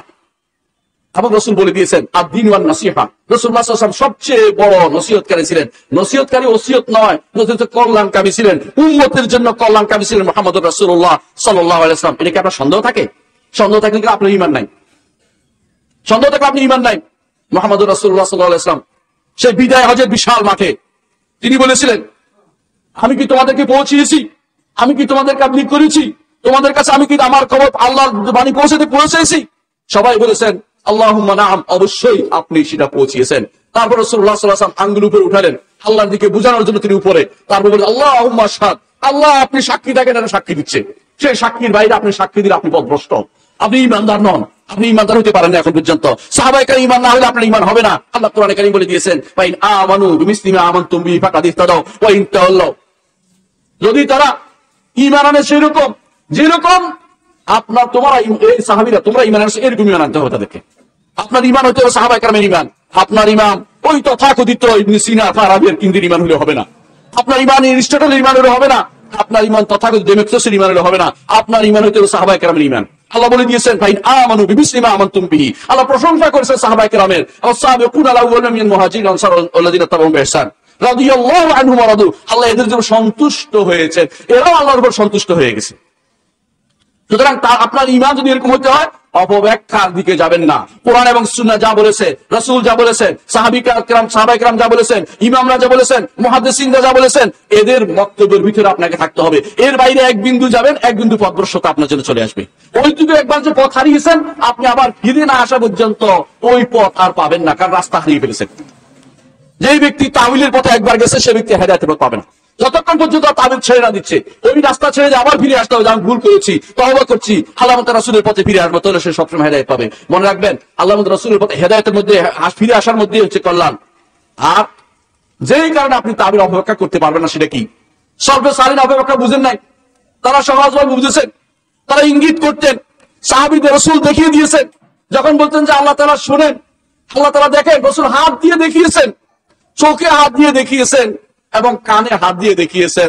রাসূল দেখিয়ে দিয়েছেন আমাদেরকে যে শোনাই বুঝাচ্ছি, এখানে অন্য কিছু বুঝাচ্ছি না। আল্লাহ তাআলা নিকট আসমানে নেমে আসেন। আমরা বলি এটা আহলুস সুন্নাহ ওয়াল জামাতের আকীদা। বেদাতীরা কি তাই বলে? বেদাতীরা কখনো তা স্বীকার করে না। কি বলে? কেউ বলে আল্লাহর রহমত নাজিল হয়েছে, রহমত তো সবসময় নাজিল হয়। কেউ বলে আল্লাহ তাআলা তার অর্ডার নাজিল হয়েছে, আর অর্ডার তো সবসময় নাজিল হচ্ছে, প্রতি মুহূর্ত, কুল্লু ইয়াউমিন হুয়া ফি শান, প্রতি মুহূর্ত আল্লাহর অর্ডার নাজিল হচ্ছে। তাহলে আপনি ওইটাকে স্পেশাল করার অর্থ কি? যে আল্লাহ তাআলা আল্লাহ তাআলা নিকট আসমানে নেমে আসেন, এটাকে আপনি অস্বীকার করতে হচ্ছে। আপনি এখন সলফে সালিনের বুঝের বাইরে চলে গেছেন। সলফের বুঝের বাইরে যারা যাবে তারা হেদায়েত প্রাপ্ত হবে না কোনোদিন। হেদায়েত প্রাপ্ত হতে হলে যদি ফেরকাতুন নাজিয়া, নাজাত প্রাপ্তদের অন্তর্ভুক্ত হতে হয়, আপনাকে তাওয়িল ছেড়ে দিয়ে সলফে সালিনের বুঝে আসতে হবে। সলফে সালিন যা বলেছেন এমন নয় যে আমি দাবি করছি, আলহামদুলিল্লাহ সলফে সালিনের প্রতিটি কথা সনদ সহ কিতাবে বর্ণিত হয়েছে। ইমাম বুখারী রাহমাতুল্লাহ আলাইহি, একটা ব্যক্তি একটা প্রতিষ্ঠান, একটা ব্যক্তি একটা উম্মার কাজ করেছেন। ইমাম বুখারী রাহমাতুল্লাহ আলাইহি সহিহ বুখারী প্রথমে শুরু করেছেন কিতাবুল ঈমান দিয়ে, ওহী আর ঈমান দিয়ে। খেয়াল করেছেন? অর্থাৎ ওহী ঈমান না থাকলে কোনো মূল্য নাই, একটা ব্যক্তির কোনো মূল্য নাই। শেষ করেছেন কি দিয়ে জানেন? শেষ করেছেন কিতাবুত তাওহীদ দিয়ে। কেন? মানুষ মরার আগে তাওহীদ নিয়ে না বলে উপায় নেই। মান কানা আখিরু কালামিহি লা ইলাহা ইল্লাল্লাহ দাখালাল জান্নাহ। এর অর্থ হচ্ছে আপনার শুরুর শেষ জীবনের পুরোটাই ঈমান এবং তাওহীদের মধ্যে থাকতে হবে, আপনাকে বিচারণ করতে হবে। ইমাম বুখারী রাহমাতুল্লাহ আলাইহি সালাফদের কওল বর্ণনা করেছেন। তার বুখারী, তার সহিহ বুখারীতে কিতাবুত তাওহীদ পড়েন, কিতাবুত তাওহীদের ব্যাখ্যা পড়েন। আমাদের শেখ মুহাম্মদ বিন সালাহ আল উসাইমিন তার একটা ব্যাখ্যা আছে, ছোট্ট ব্যাখ্যা, এটা পড়েন। অথবা যদি বেশি ব্যাখ্যা পড়তে চান, আমার আরেক শেখ আব্দুল্লাহ গুনাইমান হাফিজাহুল্লাহ জীবিত আছেন। আমি মনে করি আলেমে দ্বীনের মধ্যে যদি কেউ ইলম নিতে চায়, ওনাকে দেখা উচিত। এরকম একজন ব্যক্তিত্ব। তিনি এটা ব্যাখ্যা লিখছেন 2 খণ্ডে। এই ব্যাখ্যা পড়ে আপনি বুঝবেন যে ইমাম বুখারী রাহমাতুল্লাহ কি বুঝাতে চেয়েছেন, আকীদার কত বড় খেদমত করেছেন, তাওয়িলকে কিভাবে তিনি মানুষ থেকে দূরে রেখেছেন। ইমাম বুখারী রাহমাতুল্লাহ তাতেই শেষ করেন নাই, আরেকটা গ্রন্থ লিখেছেন খালকু আফআইল ইবাদ। খালকু আফআইল ইবাদ আমি মনে করতাম প্রথম পড়ার আগে এতে তো শুধুমাত্র মুতাজিলাদের রদ করেছে, পরে দেখলাম যে মুতাজিলা নয়, এতে মুতাজিলাদের রদ করেছে, সুফিদের রদ করেছে, কাদারিয়াদের রদ করেছে, জাবারিয়াদের রদ করেছে, এর মধ্যে তিনি আশারীদের রদ করেছে, মাতুরিদের রদ করেছে। উনি কাউকে ছাড়েন নাই। সেটা হচ্ছে খালকু আফআইল ইবাদ। অথচ গ্রন্থটা অত্যন্ত ছোট। তিনি ওখানে ইমামদের থেকে বর্ণনা নিয়ে এসেছেন, সাহাবায়ে কেরাম থেকে বর্ণনা নিয়ে, তাবিঈন থেকে বর্ণনা নিয়ে এসেছেন। তারা বইটাই বলতেন সব সময় যে যদি তুমি জাহমিয়া চিনতে চাও, জাহমিয়া যারা কাফের তারা বলতেন জাহমিয়া চিনতে চাও তাহলে তাদেরকে জিজ্ঞাসা করো আল্লাহ কোথায়, দেখবেন যে তারা এটা শিখবো, উত্তর দিতে রাজি নেই। আজ আপনি যদি কোনো কোথাও যা বলেন, দেখবেন যে তারা কেউ বলবে যে উত্তর দিব না, এটাই প্রশ্ন করাই ঠিক না। আরেকজন বলবে যে উত্তর দিব, আল্লাহ সর্বত্র বলবে। এই যারা বলছে ওরা কি আল্লাহর কথা নিছে না রাসূলের কথা নিছে? আমাকে বলেন। ওরা তাবিল করছে, ওরা অপব্যাখ্যা করছে। ওরা বলেছে এটা হলো কিবলা, ওদিকে ফিরে জাস্ট হাত তোলা দেয় আর কি। তো আল্লাহ কোথায়? আল্লাহ এদিকে ওইদিকে, তাহলে এদিকে একবার হাত তোলা দিবেন, এদিকে একবার দেন না কেন, নিচের দিকে দেন না কেন? ইমাম আবু হানিফা রাহমাতুল্লাহ আলাইহি বলেছেন ওয়াল আসফালু লাইসা মিন ওয়াসফির রুবুবিয়্যাতি বিশাই। নিচে থাকা রুবুবিয়্যাতের কোনো গুণের মধ্যে পড়ে না। এইজন্য তিনি বলেছেন যে ব্যক্তি বলবে আমি জানি না আল্লাহ আসমানে আছে না জমিনে আছে, সে ব্যক্তি কাফের। এরপর উল্লেখ করেছেন কারণ আল্লাহ বলেছেন আর রহমানু আলাল আরশি ইস্তাওয়া। চিন্তা করে দেখেছেন, একজন ইমাম স্পষ্ট বই লিখে এটা দিয়ে আপনার সাব্যস্ত করে দিচ্ছে রহমান কোথায়, আরশের উপরে। আর এরা অপব্যাখ্যা করে দাঁড় করেছে কেন? তাদের বিবেকে ধরে না। এই জন্য আপনার বিবেকে ধরবে না কোনোদিনই। আপনি বিবেককে এখানে কি করে স্টপ করে দেন, আল্লাহর জায়গাতে আমার বিবেক ধরার কথা নয়, আল্লাহর জায়গাতে আমার বিবেক ধরবে না, ওখানে আমাকে থেমে যেতেই হবে। এখানে আমাকে বলতে হবে আল্লাহ যা বলেছেন, রাসূল যা বলেছেন সেটা আমরা মানি। আপনাকে তখন বলতে হবে ইন্নামা কানা কাউলুল মুমিনিনা ইযা দুউ ইলাল্লাহি ওয়া রাসূলিহি ইয়াকুলু ইসতামি'না ওয়া আতা'না। মেনে নিলাম, শুনলাম এবং মেনে নিলাম। এখানে আপনারা কোনো কথা থাকতে পারে না। আপনার কোনো কথা থাকা এখন চলবেই না। ফালা রাব্বিকা লা ইউমিনুনা হাত্তা ইউহাক্কিমুকা ফিমা শাজারা বাইনাহুম সুম্মা লা ইয়াজিদু ফি আনফুসিহিম হারাজাম মিম্মা কাদাতা ওয়া ইউসাল্লিমু তাসলিমা। তাহলে আপনার যদি কোনো কথা থাকে, এর অর্থ হচ্ছে আপনি আল্লাহ এবং রাসূলের কথার ঈমান আনেন নাই। আল্লাহর কথার ঈমান আনতে হলে আপনাকে অবশ্যই কথা রাখা যাবে না যে আমি কথা বলতে পারছি না, আমাকে মানার মতো মানতে হবে। এখানে যে আল্লাহ এটা বলছে, রাসূল এটা বলছে, আমাদের আর কোনো কথা নেই। ইমাম মালিক রাহমাতুল্লাহ আলাইহির কাছে একজন গেছে, বলল যে আল্লাহ তাআলা কেমনে তিনি আরশের উপরে উঠলেন। তিনি অনেকক্ষণ নিচের দিকে তাকিয়ে থাকলেন, ঘাম বেরিয়ে গেল, কারণ এর পূর্বে এই প্রশ্ন কেউ করে নাই, কারণ এই প্রশ্ন করার জায়গা না এটা। ধরন সম্পর্কে প্রশ্ন করতেন না। ধরন অবশ্যই আছে, কিন্তু ধরন সম্পর্কে প্রশ্ন করা যায় না, আমরা জানি না। এই জন্য ইমাম মালিক রাহমাতুল্লাহ আলাইহি তখন বললেন যে আল ইস্তিওয়াউ গায়রু মাজহুল, উপরে উঠা কথাটা আমরা অজানা নয়, সবাই বুঝি। ওয়াল কাইফু গায়রু মাকুল, ধরনটা আমার আকলে, আমাদের কারো বিবেকে ধরে না। ধরন কিরকম? বিবেকে যেটা ধরে না, এটা দিয়ে ধরন নিয়ে তুই বিবেকে নিয়ে আসো না এটাকে। ওয়াসওয়ারু আনু বিদআ, এই সম্পর্কে তুমি যে প্রশ্ন করছো এটা হচ্ছে বিদআত। ওয়াল ঈমানু ওয়াজিব, এর উপর ঈমান আনা ওয়াজিব, যেটা বলছে আল্লাহ তাআলা এর উপর ঈমান আনতে হবে তোমাকে। তারপর তিনি বলেছেন আখরিজু, ওরে বের করে দাও। তখন তার সাথীরা তোকে বাকির ওই পাশে তাকে নিয়ে ছেড়ে দিল, পিঠে মারতে মারতে।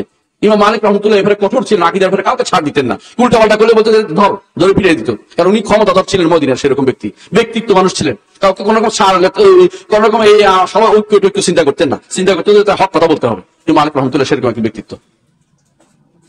কেন বলছি আমি শুধু ইমামদের কয়েকটা উদাহরণ দিচ্ছি, কেন যে অপব্যাখ্যা নেওয়া যাবে না। এর মাধ্যমে সালফে সালেহিনের উপরে, আমাদের সালাফদের উপরে মিথ্যাচার করা হয়, আমাদের সালাফদের বক্তব্যের বাইরে চলে যাওয়া হয়। আল্লাহ সালাফে সালেহিনকে জান্নাতের আলী মাকাম দান করুন।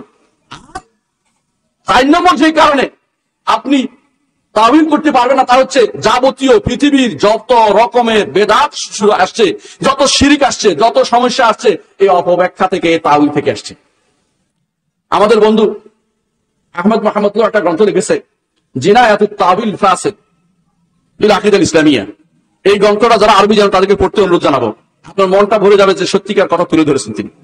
মদিনা ইউনিভার্সিটি লেখা, আমরা একই মুশরিফের আন্ডারে পিএইচডি করেছি, এমফিল করেছি। অসাধারণ গ্রন্থ। কি কি করেছে আপনি আশ্চর্য হবেন। যাবতীয় বেদাতের মূল হচ্ছে, যাবতীয় সমস্যার মূল হচ্ছে অপব্যাখ্যা। কোরআন এবং সুন্নাহ অপব্যাখ্যা দাঁড় করায়।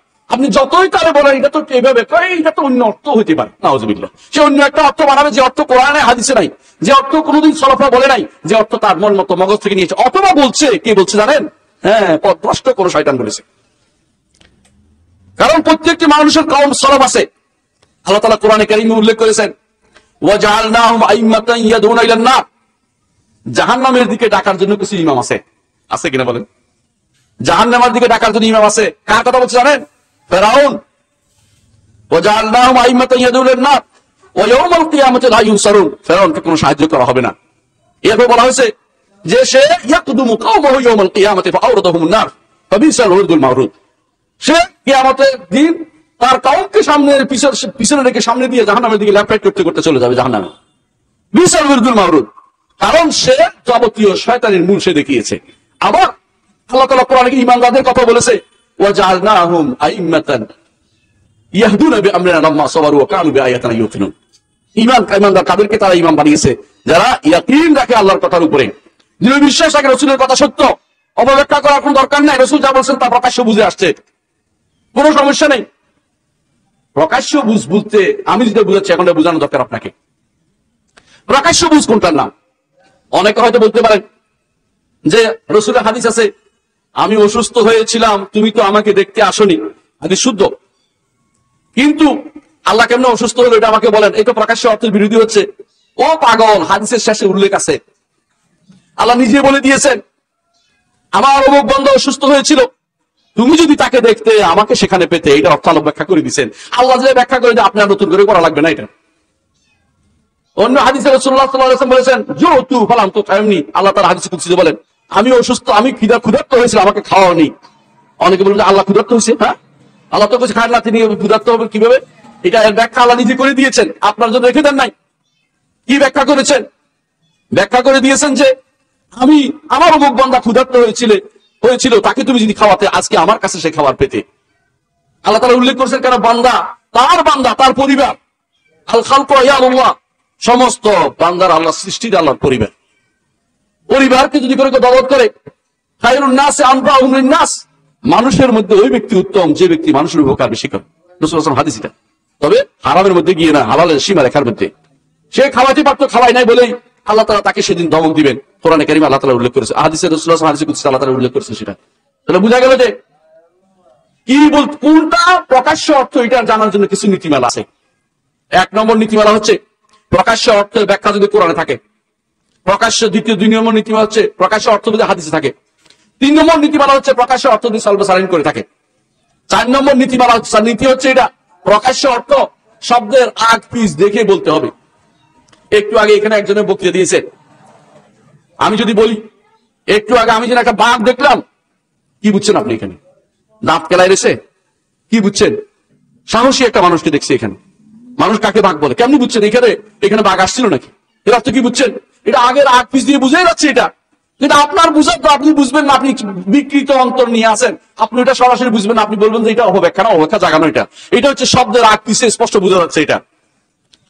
আর একটা উদাহরণ দিলে বুঝবেন, ভালো করে বুঝবেন। আরেকটা উদাহরণ দিলে যে কিভাবে শব্দের আগ পিছে অর্থ হয়।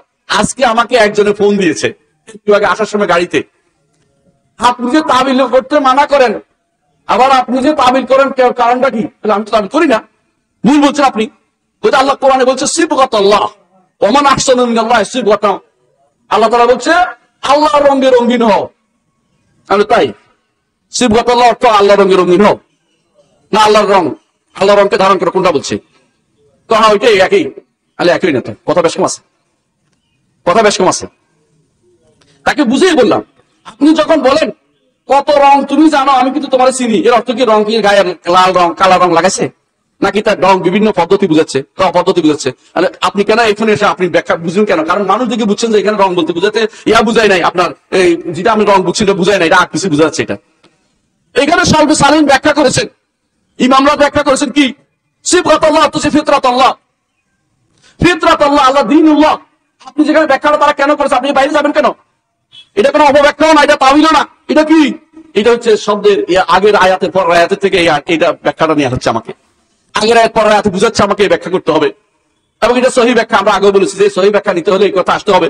এবং বলছি একটু আগে প্রকাশ্য অর্থ নিতে হলে আপনাকে আগের এবং পরের মিলিয়ে অর্থটা নিতে হবে। নিজের মন মতো প্রকাশ্য অর্থ করতে তো আপনি হবে না। নিজের মন মতো প্রকাশ্য অর্থ নয়, এটা ভুল। আপনি আরেকটা অপব্যাখ্যা করছেন, এটা করতে পারবেন না। আপনাকে অবশ্যই করতে হবে আগ পিছিয়ে মিলে কি বুঝাচ্ছে সেটা বুঝতে হবে। এখানে কোরআনে কারিমে একটা শব্দের কয়টা অর্থ উল্লেখ আছে? যেমন উম্মাহ শব্দ অর্থ কি? জাতি। কিন্তু কোরআনে কারিমে দেখবেন যে উম্মাহ অর্থ জাতি বুঝায় নাই, সময় বুঝাইছে। ওয়াদ্দাকারা বা'দা উম্মাহ, এই সূরা ইউসুফের মধ্যে আল্লাহ তাআলা বলছেন ওয়াদ্দাকারা বা'দা উম্মাহ। এই উম্মাহ অর্থ কোনো ব্যক্তি জাতি করতে পারবে না। এই উম্মাহ অর্থ করে বা'দা মুদ্দা। কেন বুঝছেন আপনি? আগ পিছ মিলিয়ে বুঝে গেছেন। মা কানা লিয়াখুযু আখাহু ফি দীনিল মালিক। দীনিল মালিক বলতে এখানে দিন বোঝানো হয় নাই, বোঝানো হচ্ছে রাষ্ট্রীয় নিয়মে। এটা সমস্ত অর্থ এটা করেছেন, কারণ আগে পিছিয়ে এটা অর্থ দিচ্ছে। কারণ মালিকের দিনের কোনো আলাদা কোনো বৈশিষ্ট্য ছিল না। বুঝাইতে হচ্ছে আপনাকে কোরআনের প্রকাশ্য অর্থ কে করে দিবে? কোরআনকে করে দিবে। কোরআনকে সুন্নাহ দিয়ে করবে, সুন্নাহ কোরআনে করবে। হতে পারে সবগুলি, হতে পারে সালবাসালাইন করে দিবে, অথবা তাবেঈনরা করবে, ইমামরা করবে, অথবা আপনি আগ পিছ দিয়ে বুঝবেন। না হলে কি হবে জানেন? আপনি সবচেয়ে বড় ফিতনায় পড়ে যাবেন। আপনার চেয়ে ফিতনা আর কেউ পড়বে না। এই ফিতনার যুগে আপনাকে অবশ্যই তাবিলকে দূর রাখতে হবে, কোরআন এবং সুন্নাহর প্রকাশ্য অর্থ নিতে হবে।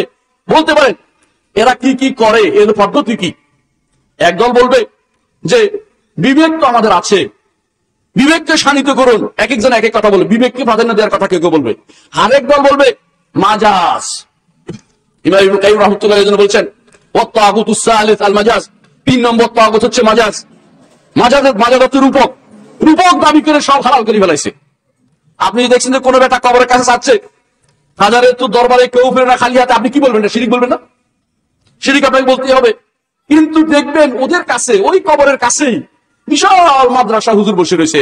হুজুরের কাছে জিজ্ঞাসা করেন, হুজুর মাজাজি কথা কইছে, শিরিক হালাল করার জন্য মাজাজ কইছে হুজুরে। শিরিক হালাল করার জন্য মাজাজ করছে হুজুরে। বুঝলেন না কথাটা? শিরিকের মাজাজ করে চালাই দিচ্ছে, হালাল করে ফেলাইছে।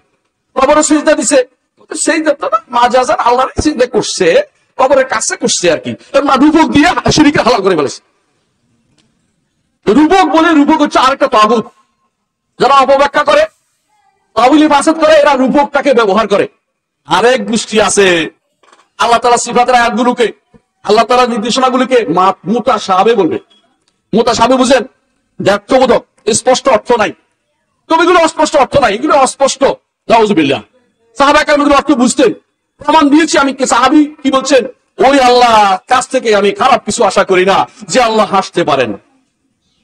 বুঝছেন কিনা এটা? আপনি বুঝছেন তো এটা, যে আল্লাহ হাসতে পারেন তার কাছে খারাপ আশা করে, এটা কে বুঝছে? সাহাবী বুঝছে। সাহাবী বুঝার অর্থ হলো মুতাশাবে নয়, আল্লাহর কোন সিফাত মুতাশাবে নাই। মুতাশাবে অর্থ কি? অর্থ বোঝা যায় না, কষ্ট হয়। অর্থ বুঝতে গেলে কোনো কারোর কাছে যেতে হয়, এটা না। কোরআনের আয়াত, সিফাতের আয়াতগুলো আল্লাহ তাআলার পরিস্থিতি তুলে ধরেছে, সেখানে কোন রকমের মুতাশাবে বলতে কিছু নাই।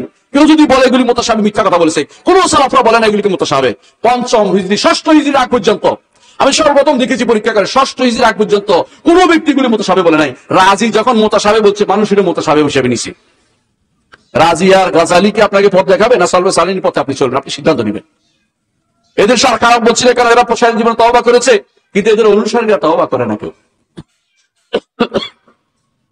মুতাশাবে এইটা কার বুঝবেন? যারা সালাফি নীতি মানে তারা কি করে? যে সমস্ত আয়াত বুঝা যায় না, এগুলি কিসের নিয়ে বুঝে? তারা মুহকাম আয়াতের কাছে নিয়ে সেটা বুঝার চেষ্টা করে। আর যারা পথভ্রষ্ট ফেরকা, এরা কি করে? মুহকাম আয়াতকে টেনে নিয়ে মুতাশাবের কাছে নিয়ে যায়। আল্লাহ তাআলা কোরআনে কারীমে এটা উল্লেখ করেছেন, ওয়া আম্মাল্লাযিনা ফি কুলুবিহিম যায়গুন ফায়াত্তাবুনা মা তাশাবাহা মিনহু ইবতিগা আল ফিতনাতি ওয়া ইবতিগা তাউইলি। এরা ফিতনা চায়, এরা জগতের মধ্যে সমস্যা তৈরি করতে চায়, এরা তাওয়িল অপব্যাখ্যা করতে চায়। এই অপব্যাখ্যা করতে চায়, এই জন্য তারা কি করে? মুহকাম আয়াতকে মুতাশাবের দিকে নিয়ে যায়। মুহকাম আয়াতকে মুতাশাবের দিকে নিয়ে যায়, অর্থাৎ যে স্পষ্ট সেটাকে বাদ দিয়ে তারা অন্য অর্থ করে। কাদিয়ানি কি করছে একটু মনে করেন। আল্লাহ তাআলা কোরআনে কারীম বলছেন খাতামান নবিয়্যিন, অর্থ কি? নবীদের মধ্যে তিনি শেষ, তাই না? কাদিয়ানি বলছে খাতাম অর্থ হচ্ছে সিল, তিনি হচ্ছে নবীদের সিল মোহর। তো আপনি কি? আমি সিল গালা, মানে গালা লাগাচ্ছে উনি বসে বসে। বুঝছেন না এবার কথাটা? এটা কি তাওয়িল না এটা তাহরিফ? এটা কেন করছে সে? কারণ সে তাশাবু মনে করছে একদিকে তো নেওয়া যায়। হ্যাঁ, কারণ খাতমের অর্থ হইতে পারে, খাতম অর্থ খতম হইতে পারে, খাতম অর্থ সিল হইতে পারে, সিলের দিকে নিয়ে গেছে এখন তারিফ নিয়ে। এই যদি বলেন এখন নতুন নতুন নবী বের হবে, দাবি হবে, কারণ হচ্ছে খাতামান নবীনে ভিন্ন অর্থ করে ফেলছে কাদিয়ানি। তার তাফসীরের মধ্যে প্রথম সূরা বাকারার প্রথম 10 আয়াতের মধ্যে একটা এরকম একটা করেছে। কোরআনে কারীমে আল্লাহ তাআলা বলেছেন ওয়াবিল আখিরাতি হুম ইউকিনুন, ওয়াবিল আখিরাতি হুম ইউকিনুন। অর্থ কি? আখিরাতে তারা দৃঢ় বিশ্বাসী। আখিরাত বলতে কি বোঝাচ্ছে? মৃত্যুর পরের জীবন, এটাই তো। কাদিয়ানি এটাকে তাফসীর করছে কেন শুনবেন? ওয়াবিল রিসালাতিল, তাফসীর না, এটা তো তাওয়িল তাহরিফ। ওয়াবিল রিসালাতিল আখিরাতি হুম ইউকিনুন, সর্বশেষ রিসালাতে তারা ইয়াকিন আনে। কার কথা বুঝাচ্ছে বুঝছেন? ওই শয়তান নিজের কথা বলতেছে, ও বদে নিজের কথা বলতেছে, ওই কাফের নিজের কথা বলতেছে। এই যে তাফসীর, আপনি এটা কিভাবে ঠেঙ্গাবেন যদি কোনো আপনি তাফসীর বন্ধ না করেন? তুমি তো কোরআন দিয়ে তাফসীর করতেছি, কোরআন দিয়ে ব্যাখ্যা করতে জানেন। 10 খণ্ডের মধ্যে অধ্যক্ষ মুজাম্মেল নামের বন্ধ, সেই 10 খণ্ড তাফসীর করে হচ্ছে এই বন্ডামি করে। তাফসীর করার নীতি বলা কোনো অনুসরণ করার দরকার মনে করে না।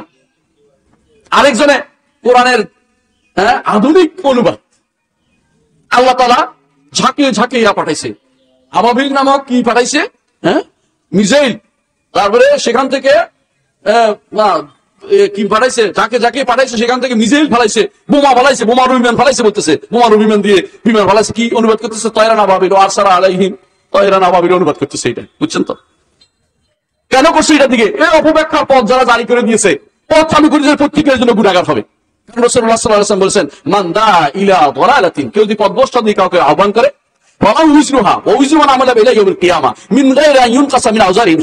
যতদিন পর্যন্ত এই পথভ্রষ্টতা সিলসিলা জারি থাকবে ততদিন এরা গুনাহগার হবে। শেখ হুসাইন ইবনে তাইমিয়া রাহমাতুল্লাহ আলাইহি বলতেন, আমি কিজবি ইবনে খতিবের রাই নাতরুকু কিতাবাল্লাহ ওয়া সুন্নাত রাসূলিহি। ইবনে খতিবের রাইয়ের মিথ্যাচার দিয়ে কি আমরা আল্লাহর কিতাব রাসূলের হাদিসকে ছেড়ে দেব? আল্লাহ তাআলা এই জান্নাতি বলে আমি দোয়া করছি, এই জান্নাতি ব্যক্তি জান্নাতে আশা করছি আমরা ইবনে তাইমিয়ার জন্য। তিনি যে কষ্ট করে গেছেন এই ব্যাখ্যা বন্ধ করার জন্য, অসাধারণ ব্যাখ্যা বন্ধ কাজ করে গেছেন। এই জন্য একটি হাদিস আপনাকে মনে করাই দিচ্ছি। কেউ হাদিসের সনদ হাসান বলেছেন। সেটা কি? একদিন আলী রাদিয়াল্লাহু আনহু তিনি জুতা ছিঁড়েছেন রাসূলুল্লাহ সাল্লাল্লাহু আলাইহি ওয়াসাল্লাম। তখন তিনি বলেছিলেন আলী রাদিয়াল্লাহু আনহুকে যে আলী, আজকে আমি কোরআন প্রচারের জন্য যুদ্ধ করছি, এমন একটা দিন আসবে কোরআন অপব্যাখ্যা ঠেকানোর জন্য তুমি যুদ্ধ করবে। আলী রাদিয়াল্লাহু আনহু কোরআন অপব্যাখ্যা ঠেকানোর জন্য যুদ্ধ করেছে কার সাথে বলেন তো? খারেজিদের সাথে। খারেজিরা কি অপব্যাখ্যা করেছিল? ইনিল হুকমু ইল্লা লিল্লাহ, বিচার করবেন তো আল্লাহ। আবু মুসা আশারী এবং আমর ইবনে আস কেন বিচার করেছে? সব কাফের হয়ে গেছে। আসলে কি কাফের হয়ে গেছে? নাউযুবিল্লাহ। কোরআন দিয়ে দলিল দিচ্ছে, কারণ সে অপব্যাখ্যা আশ্রয় নিয়েছে, তাবিলের আশ্রয় নিয়েছে। তাবিল যে আশ্রয় নিয়েছে, এত বড় মারাত্মক কাজ করেছে, যেটা থেকে আপনি উম্মতে মুসলিমের মধ্যে হাজার হাজার লোক ক্ষয় হয়ে গেছে আপনার একটু তাবিলের কারণে, এক অপব্যাখ্যার কারণে। যুদ্ধ কোথায় করতে হবে এটা তারা কোনদিন চিনে নাই, লাগাই দিছে যুদ্ধ, যুদ্ধ লাগাই দিছে, 14,000 মানুষ মেরে ফেলছে ছোট বাচ্চা সহ। এর দায়িত্ব ওই ব্যক্তি বহন করে যে ব্যক্তি প্রথম যুদ্ধটা লাগিয়ে দিয়েছে। যেখানে রাসূলুল্লাহ সাল্লাল্লাহু আলাইহি ওয়াসাল্লাম বলেছেন, লা তাতামান্নাউ লিকাল আদু, শত্রুর সাক্ষাতের আশা করো না, শত্রুর সাথে সাক্ষাতে যুদ্ধ করার আশা করো না। সাল্লাল্লাহু আফিয়া, আল্লাহর কাছে নিরাপত্তা চাও। সহিহ মুসলিমের হাদিস। আপনি যুদ্ধ লাগাইতে পছন্দ করেন, হানাহানি লাগাইতে পছন্দ করেন, মারামারি আপনার খুব প্রিয়, মনে করেন হানাহানি করলে তো একটা কিছু হলো, ওইটা জিহাদ নয়, জিহাদ নামের ভণ্ডামি তৈরি করেছেন আপনি। উম্মতের মধ্যে হানাহানি লাগিয়ে তারা ভালো কাজ করে না। খারেজিরা তো ভালো কাজই করে মনে করে তারা। খারাপ কি করতো তারা? দিনে রাত শুধু নামাজ পড়তো, নফল নামাজ পড়তো। ওই এলাকায় গুঞ্জনের জন্য কেউ যাইতে পারতো না। কোরআন পড়তো, কোরআন পড়তো, কোরআন রাসূলুল্লাহ সাল্লাল্লাহু আলাইহি ওয়াসাল্লাম বলে দিয়েছেন আমাদেরকে আগে, ওই কোরআন তার কণ্ঠনালীর ভিতরে ঢুকবে না, কণ্ঠনালীর বাইরে থাকবে, অর্থাৎ পড়তেই থাকবে, কোনোদিন তার নসিব হবে না বুঝার। আজ অনেক মানুষ আছে ইসলামের দাবি করে, কোরআন বুঝার কোনো চিন্তা ভাবনা নাই, কোরআন বুঝে না, বিশ্বাস করেন। আমি উদাহরণ দিব একটু পরে, কোরআন কেমনে বুঝে না এটা আপনি বুঝতে পারবেন। বহু মানুষ আছে আজ কোরআন বুঝে না, কিন্তু বিশাল বিশাল পণ্ডিত বসে আছে। আমি একটু পরে কয়েকটা উদাহরণ দিব আপনাকে, সুতরাং বুঝতে পারছেন। এরা তিনটা বড় অস্ত্র ব্যবহার করে, যাকে অল্প ব্যাখ্যা করে। একটা হলো বিবেক, বলে না। আরেকটা হলো এটা তো মাজাজ, রূপক। আরেকটা হলো এটা মুতাশাবিহ, অর্থ বোঝা যায় না, অথচ এটা অর্থ বোঝা যায়। এটা অর্থ সালাফরা বুঝেছে, এটা অর্থ হেদায়েত পেয়েছে সালাফরা। এইটার অর্থ আমল করে একদল জান্নাতে চলে গেছে, সাহাবায়ে কেরাম রাদিয়াল্লাহু আনহুম আজমাইন। আপনার কাছে নেবে বুঝলো কেন? এইটাকে প্রথম মুতাশাবিহ হচ্ছে, আপনাকে বলতে হবে এটা মিথ্যাচার কেন করুন আপনি। এগুলি হচ্ছে যার অন্তরের মধ্যে বক্রতা আছে। ওয়াম্মাল্লাযিনা ফি কুলুবিহিম যায়গুন ফায়াত্তাবিউনা মা তাশাবাহা মিন ইবতিগাল ফিতনাতি ওয়া ইবতিগা তাউইলিহি। এটা অপব্যাখ্যা করার জন্য। মনে রাখবেন একটা কথা, দুইটা জিনিস মনে রাখবেন। সালাফি আকীদার একটা বড় বৈশিষ্ট্য হচ্ছে, তারা যে সমস্ত আয়াতের অর্থ বোঝা যায় না, এগুলিকে বুঝে যে সমস্ত আয়াতের অর্থ বোঝা যায় সেটার আলোকে, অর্থাৎ মুতাশাবিহকে মুহকামের আলোকে বুঝে।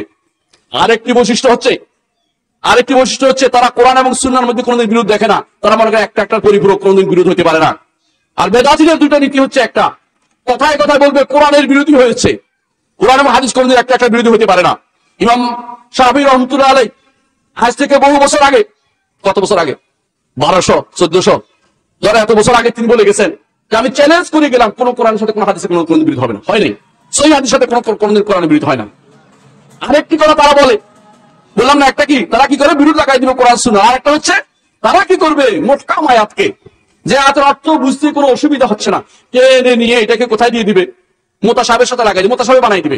মুতাশাবিহ, আর এটা মুতাশাবিহ হলো কোন দিন? এটা আল্লাহ কোরআনে যেখানে আল্লাহ তাআলা বলেছে হুকুমাত আয়াতু সুম্মা বুসরাতুন মিন লাদুন হাকিমিন খাবীর, সেখানে আপনার পক্ষ থেকে মুতাশাবিহ এত বানাচ্ছেন কেন? তো কোরআনের প্রতিটা আয়াত মুতাশাবিহ হয়ে যাবে তাহলে, কারণ আলিমুন খাবীর আল্লাহ বলে দিয়েছে বা জায়গায় জায়গায়। আপনি এটাকে অস্বীকার করুন, কি করেন? এতগুলো আয়াতকে মুতাশাবিহ বানিয়ে দিচ্ছেন, হেদায়েত কোথায় পাবেন? হেদায়েত কোথায় পাবেন আপনি? এই জন্য এই বেশিরভাগ সময় ইবনে তাইমিয়া রাহমাতুল্লাহ আলাইহি বলেন যে সবচেয়ে বেশি সন্দেহে থাকে কালাম শাস্ত্রবিদেরা। ঈমান তাদের নসিব হয় না, ঈমান তাদের নসিব হয় না। অপব্যাখ্যা করতে করতে করতে করতে এমন জায়গা যায়, ঈমান তার আর কোনদিন স্থির থাকে না, একবারে দিকে দৌড়ায়, সারাক্ষণ ঈমানের অর্থ ঠিক করতে পারে না। বলা হয়েছিল এক কালাম শাস্ত্রবিদ মরার সময় বলে রাজি, মরার সময় তখন কান্নাকাটি করতেছে। বলো কেন কাঁদতেছেন? কেন? বলে ওই নিসাপুরের এক মহিলার ঈমানটা আমি চাই, বুড়ির ঈমানটা আমি চাই। বুড়ির ঈমান কি জিনিস? ওইখানে তিনি একদিন যাচ্ছিলেন, তার পিছনে দেখেন আমার দেশে হামাজ কতগুলি আছে না, কিয়ামতের আলামত যারা বলে তার পিছনে সবগুলি দৌড়ায়, পাগল ছাগল এরকম দৌড়াচ্ছে ওনার পিছনে সবাই। তো মানুষ বলছে কি হয়েছে, বুড়ি বলছে কি হয়েছে? ওইখানে এক লোক যাচ্ছে যে আল্লাহর অস্তিত্বের উপরে 101টা দলিল জানে। বুড়ি বলে আলহামদুলিল্লাহ, আমার সন্দেহ নাই, 101টা দলিলের দরকার নেই। মরার সময় ব্যক্তি বলতেছে এই বেটা দেবে 101টা দলিল জানে, বলে আমার এসব কিছু আর আসতেছে না, আমাকে বুড়ির ঈমানটা দাও, আমি বুড়ির ঈমানটা নিয়ে মরতে চাই, বুড়ির ঈমান নিয়ে মরতে চাই। কারণ এই তাবিল দিয়ে কোনোদিন হেদায়েত প্রাপ্ত হবে না, তাবিল দিয়ে হেদায়েত পাওয়া যাবে না। তাহলে আপনাকে চিনতে হবে কারা পথভ্রষ্ট, তার পথ রচনা করেছে উম্মতের মধ্যে। এদেরকে চিনে রাখতে হবে। আমি কিছু উদাহরণ দিয়ে যাবো এখনই। সবচেয়ে বড় পথপ্রদর্শক পথ যারা দেখিয়েছে প্রথম, এরা হচ্ছে দার্শনিক নামে যাদেরকে আপনারা চিনেন। দার্শনিক নামে কাদের চিনেন? ইবনে সিনার নাম তো আপনারা সবাই শুনছেন। মনে এক একজন তো ইবনে সিনার নামে একবারে খেটে কুটে কুটে পড়ে যাচ্ছেন, কিন্তু ইবনে সিনা যে কি নষ্ট করেছে এটা আপনাকে বুঝাতে পারবো না। আমি কিভাবে আপনাকে বুঝাবো ইবনে সিনা কি নষ্ট করেছে? ইবনে সিনা আখিরাতে বিশ্বাসী ছিল না, আখিরাতে উঠবে সে বিশ্বাস করতো না। আর কি কম বাকিটা মরার পরে কেমনে উঠে তার বিবেকে ধরে না, এরকম ছিল এরা। ইবনে সিনা, ফারাবি, কিন্দি এই দার্শনিকরা সবচেয়ে বেশি নষ্ট করেছে। অপব্যাখ্যা নিয়েছে। কি অপব্যাখ্যা বলতে গেলে এখন আর 2-3 দিন লাগবে আমার একটা করে বলতে। আমি কারো অপব্যাখ্যা করেছে শুধু নামগুলি বলবো। দ্বিতীয় অপব্যাখ্যাকারী হচ্ছে জাহমিয়ারা। জাহমিয়ার বলতে আল্লাহ কথা বলেন নাই। জাহমিয়া বলতে আল্লাহ কোনো কথা বলেন নাই। কথা বললে, কারণ কথা বললে কি লাগে? জিহ্বা লাগে। ও জাহমি, জিহ্বা তোর লাগে, আল্লাহ লাগবে তো আল্লাহ কথা বলছে। আল্লাহ যেভাবে পারেন সেভাবে কথা বলেন। আল্লাহর কথা শোনা যায়, এরা বলছে না শোনা যায় না, আল্লাহর কথা শোনা যায় না। আল্লাহর কথা শোনা যায় না, তাহলে আল্লাহ শোনা যদি না যায়, আল্লাহ তাআলা কোরআনে কারীম বলছেন হাত্তা ইয়াসমা কালামাল্লাহ, আল্লাহর কোরআন না শোনা পর্যন্ত তাদেরকে অবকাশ দিন, আল্লাহ বলছে। তো তাদের কথা যদি না শোনা যায়, আল্লাহর কথা না শোনা যায়, আল্লাহ কার কথা বলছেন? নবী মুহাম্মদ সাল্লাল্লাহু আলাইহি ওয়াসাল্লাম কার কথা শুনেছেন মেরাজে? মুসা আলাইহিস সালাতু ওয়াসালাম কার কথা শুনেছেন? তিনি যখন পাহাড়ে গিয়েছিলেন কার কথা শুনেছেন? তোমাকে বলতেই হবে, তুমি তো বলতে পারবে না। কার কথা শুনে? আল্লাহর কথা শোনা যায়, বিশ্বাস করতে হবে। আল্লাহর কথা লেখা যায়, আলিফ লাম মিম, আলিফুন হারফুন, লামুন হারফুন, মিমুন হারফুন, প্রতিটা হরফে 10 নাকি। কেন? আল্লাহর বাণী, কালামুল্লাহ, আল্লাহর বাণী। এটা আল্লাহর বাণী, এর বাইরে কিছু নয়। ওরা যারা মনে করে আল্লাহর বাণী বাইরে, তারা কেন বলে? তারা অপব্যাখ্যা দাঁড় করিয়েছে। এই জন্য প্রতিটি পথভ্রষ্ট জাতি এই অপব্যাখ্যার আশ্রয় নিয়েছে। অপব্যাখ্যা নেওয়া যাবে না। এই তাবিল নামক মহা মারণাস্ত্র কোনদিন ব্যবহার করা যাবে না। আল্লাহ এবং তার রাসূল আমাদেরকে হেদায়েতের জন্য কোরআন এবং সুন্নাহ নাযিল করেছেন। 3 নম্বর গোষ্ঠী হচ্ছে মুতাজিলা। মুতাজিলা কিভাবে অপব্যাখ্যা করেছে একটু আগে আপনাদের বলেছি। কোরআনকে আল্লাহর বাণী বলতে রাজি নেই তারা। কোরআন সৃষ্ট জিনিস তারা বলবে। অনুরূপভাবে আমি একটা উদাহরণ দিচ্ছি, বাকিগুলি বলতে গেলে সময় লাগবে সারা রাত। কুল্লাবিয়া ফেরকা এখনো একেবারে আপনি মনে করছেন নাই? বাংলাদেশে আনাচে কানাচে যতগুলি বড় বড় মাদ্রাসা দেখেন না, সালাফি মাদ্রাসাতে বেশিরভাগ কুল্লাবিয়া ফেরকা অনুসরণ করে। নাম না জানলেও আকীদা ওইটাই রয়ে গেছে। ওরাও অপব্যাখ্যা নিয়েছে প্রত্যেকটি আয়াতের ব্যাপারে আর হাদিসের ব্যাপারে। এমনকি আল্লাহ সিফাতগুলো অস্বীকার করেছে, এমনকি আল্লাহ তাআলার আয়াতগুলোকে অপব্যাখ্যা করেছে। যেখানে কোনো অপব্যাখ্যা পাইছে এটাকে টেনে নিয়েছে। আশআরীরা 4 নম্বর, 5 নম্বর, 6 নম্বর মাতুরিদীরা এবং 7 নম্বর রাফেদীরা। রাফেদী ছিলেন যারা শিয়া, যাদেরকে বলেন কোরআন আয়াতের অপব্যাখ্যা করতে করতে এমন অপব্যাখ্যা করেছে, আপনি পড়লে আপনি কানে হাত দিবেন। আয়েশা রাদিয়াল্লাহু আনহার ব্যাপারে কোরআনে কারীমের আয়াতকে অপব্যাখ্যা করে বানাইছে ওয়াশজারাতাল মালউনা, কয় এটা আয়েশা রাদিয়াল্লাহু নাউযুবিল্লাহ। অথচ শাজারাতাল মালউনা অর্থ কি? জাক্কুম গাছের কথা আল্লাহ কোরআনে বলেছেন। আবার দেখেন 8 নম্বর হচ্ছে বাতিনি ফেরকা। বাতিনি ফেরকার লোক কারা? আপনি চিনতে পারেন না, তাই তো? সিরিয়ার ক্ষমতা যারা আছে এরা বাতিনি ফেরকার লোক। এদেরকে বলা হয় আলবিয়া, এদেরকে বলা হয় আলবি। এরা আলবি নয়, এরা হচ্ছে নুসাইরি। ইবনে তাইমিয়া রাহমাতুল্লাহ এদেরকে কাফের ঘোষণা করে গেছেন। আরেকটা হচ্ছে দুরুজরা, আরেকটা হচ্ছে আগাখানিরা, আরেকটা হচ্ছে যাদেরকে আপনারা বলেন বাহাই সম্প্রদায়, অমুক অমুক ভাই বলেন না, এরা বাহাই সম্প্রদায়। এগুলো সবগুলি হচ্ছে কাফের বাতিনি ফেরকা। কারণ এরা প্রথমে কি নিয়েছে? অপব্যাখ্যা নিতে সমস্ত কোরআনকে অপব্যাখ্যা করে ছেড়ে দিছে বাতিনিরা। এদের কাছে আপনি যে বলেন সালাত করতে বলছে, কয় না সালাত তো সংযোগ স্থাপন করা। দেখেন না আপনাদের এক বড় পণ্ডিত কদিন আগে বলছে, বাংলাদেশের এক পণ্ডিত বলছে সালাত তো কি সংযোগ স্থাপন করা। এখন আর আল্লাহু আকবার ওইটা কিছু থাকবে না, সংযোগ স্থাপন করবে। যেমনি পারেন আমি সংযোগ করলে হবে, কারণ হাদিস মানে না তো। বুঝছেন কিনা? আমি একটাও মিথ্যা বলছি, সবগুলি একবার চোখের সামনে দেখাই দিচ্ছি। আপনার চোখের সামনে আছে, বাংলাদেশে নাম ধরে বলতে পারবে একটা করে। জিজ্ঞাসা করেন, সে বলছে, আমি শুনে বলতেছি এটা। 9 নম্বর সুফিরা এমন ব্যাখ্যা রাখছে ওয়াহদাতুল উজুদ সাব্যস্ত করার জন্য। আল্লাহ রাসূলের হাদিসকে ওয়াহদাতুল বানিয়ে দিয়েছে, নাউযুবিল্লাহ। আল্লাহ রাসূলের হাদিসকে শিরক এবং কুফর বানিয়ে দিচ্ছে তারা। অপব্যাখ্যা করতে করতে কোরআন এবং হাদিসের আয়াতকে অপব্যাখ্যা করে অর্ধেক নিচে কি কুলিল্লাহ, আল্লাহ জিকির সাব্যস্ত হয়ে গেল। ইল্লাল্লাহ জিকির সাব্যস্ত হলো। তাওহীদ ছাড়া এটা কোনোদিন হয় না। তাওহীদ অপব্যাখ্যা করছে। এদের প্রত্যেকটি কথার মধ্যে অপব্যাখ্যা আছে দেখবেন। এরা এমন ব্যাখ্যা করে যে ব্যাখ্যা কোনোদিন কেউ বলে নাই। ব্যাখ্যা কি করতেছে? ফাদখুলি ফি ইবাদি ওয়াদখুলি জান্নাতি, আমার বান্দাদের মধ্যে প্রবেশ করো, জান্নাত। এটা তো অর্থ। এটা করে কি? মুরিদ হও, জান্নাতে যাও, এটা অর্থ। এটা নাউযুবিল্লাহ। কোথা থেকে আনছে? এটা না হলো অপব্যাখ্যা, তাওয়িল, বাতিল। কত নম্বর বলছি? 9 নম্বর। 10 নম্বর হচ্ছে আধুনিক সমাজে আছে আলেম নামের কলঙ্ক। এরা কি করে? কোরআন এবং হাদিসে আমির শাসকের যত আয়াত আছে এগুলি সব নিজেদের জন্য প্রয়োগ করছে। আছে কিনা জানেন? আছে। রাসূলুল্লাহ সাল্লাল্লাহু আলাইহি ওয়াসাল্লাম যেখানে আমিরের আনুগত্য করতে বলছে, সে আয়াতগুলো নিজে এসে নিজেরা আমির বানাইছে আর নিজেরা মামুর হয়েছে বসে বসে, এবং অনুসারীদেরকে বাধ্য করছে। অনুসারীরা তার সামনে বলতেছে আল্লাহকে ভয় করা উচিত। নিজে কোনদিন আমির হয়েছেন আপনি? আপনাকে কে আমির বানাইলো? আপনার মাদ্রাসার লোক আপনার আমির বানাইলে আমির হয়ে যাবেন আপনি? আপনি কেন দেখেন না এটা একটা অপব্যাখ্যা? কোরআন এবং সুন্নাহর আয়াতকে আতিউল্লাহ ওয়া আতিউর রাসূল উলিল আমরি মিনকুম, উনি উলিল আমর হয়ে বসে রয়েছে। যদি তাই হয় তাহলে রাসূলুল্লাহ সাল্লাল্লাহু আলাইহি ওয়াসাল্লাম হাদিসটা আপনার জন্য বাস্তবায়ন হবে যে কি একই দেশে দুইজন উলিল আমর থাকতে পারে না। সর্বশেষের কি পরিণত রাসূল বলে দিয়েছেন, কোনদিনও তা হতে পারে না। বায়াতের হাদিস নিয়ে এসা যে ব্যক্তি বায়াত সহ মারা যাবে, জাহিলিয়াতের মৃত্যুবরণ করবে, এটা কইয়া সব মানুষ বায়াত বানা দিচ্ছে না। বায়াত কিসের বায়াত বানাচ্ছেন আপনি? আপনার এই বেদাত আলোচনা অংশগ্রহণ করবে, আপনার তাকে শিখতেছে এখন সবাই। কিসের ভিত্তিতে আপনারা ইয়ে করেন? বায়াত এখন যত ব্যাখ্যা হয়, অপব্যাখ্যা হচ্ছে হাদিসের কোরআনের, আগে কোনোদিনই অপব্যাখ্যা হচ্ছে আমি জানি না। এদের মুক্তি হচ্ছে আলেম নামের কলঙ্ক, এরা করছে এটা দুর্ভাগ্যবশত। আমরা চোখে দেখি না, আমরা চোখে দেখছি না, দেখার মতো কেউ চুপ করে বন্ধ থাকি। আর কিছু বললে আমি সবচেয়ে বেশি খারাপ লোক। আপনারা দেখেন না কেন যেটা অপব্যাখ্যা হচ্ছে? কোরআন হাদিসের অপব্যাখ্যা যখন দাঁড় করে আপনাকে বলতে হবে কোথাকার তাফসীর নিয়ে আসছেন আপনি, কোন থেকে তাফসীর আপনি আছেন, কিসের ভিত্তিতে আপনি একজন মানুষকে, একজন নিজের দল নেতাকে আপনি বলতেছেন তিনি আমির? কিসের ভিত্তিতে তিনি আমির? কোথাকার আমির তিনি? সফরের আমির পাইছেন? তা আপনার আনুগত্য আমির বানান আপনি ইচ্ছে মতো না, কিন্তু আনুগত্য করা ফরজ হাদিসের কোরআন হাদিসের রাসূল হাদিস দিয়ে। এটা কত নম্বর অপব্যাখ্যা তাবিল আপনি করছেন? এই তাবিল আপনাকে কে অনুমতি দিল? সম্মানিত উপস্থিতি, আমি আমার বক্তব্য অনেক দীর্ঘ করেছি, কিন্তু জানি না আগামী সময় আসতে পারবো কিনা। কিন্তু শুধু এটা বলে যাচ্ছি, এই অপব্যাখ্যা ঠেকানোর দায়িত্ব আহলুস সুন্নাত ওয়াল জামাতের আলেমদের, টিচারদের, ছাত্রদের, শিক্ষকদের, যারা আছে, সাধারণ মানুষের, কৃষকের, সবাই।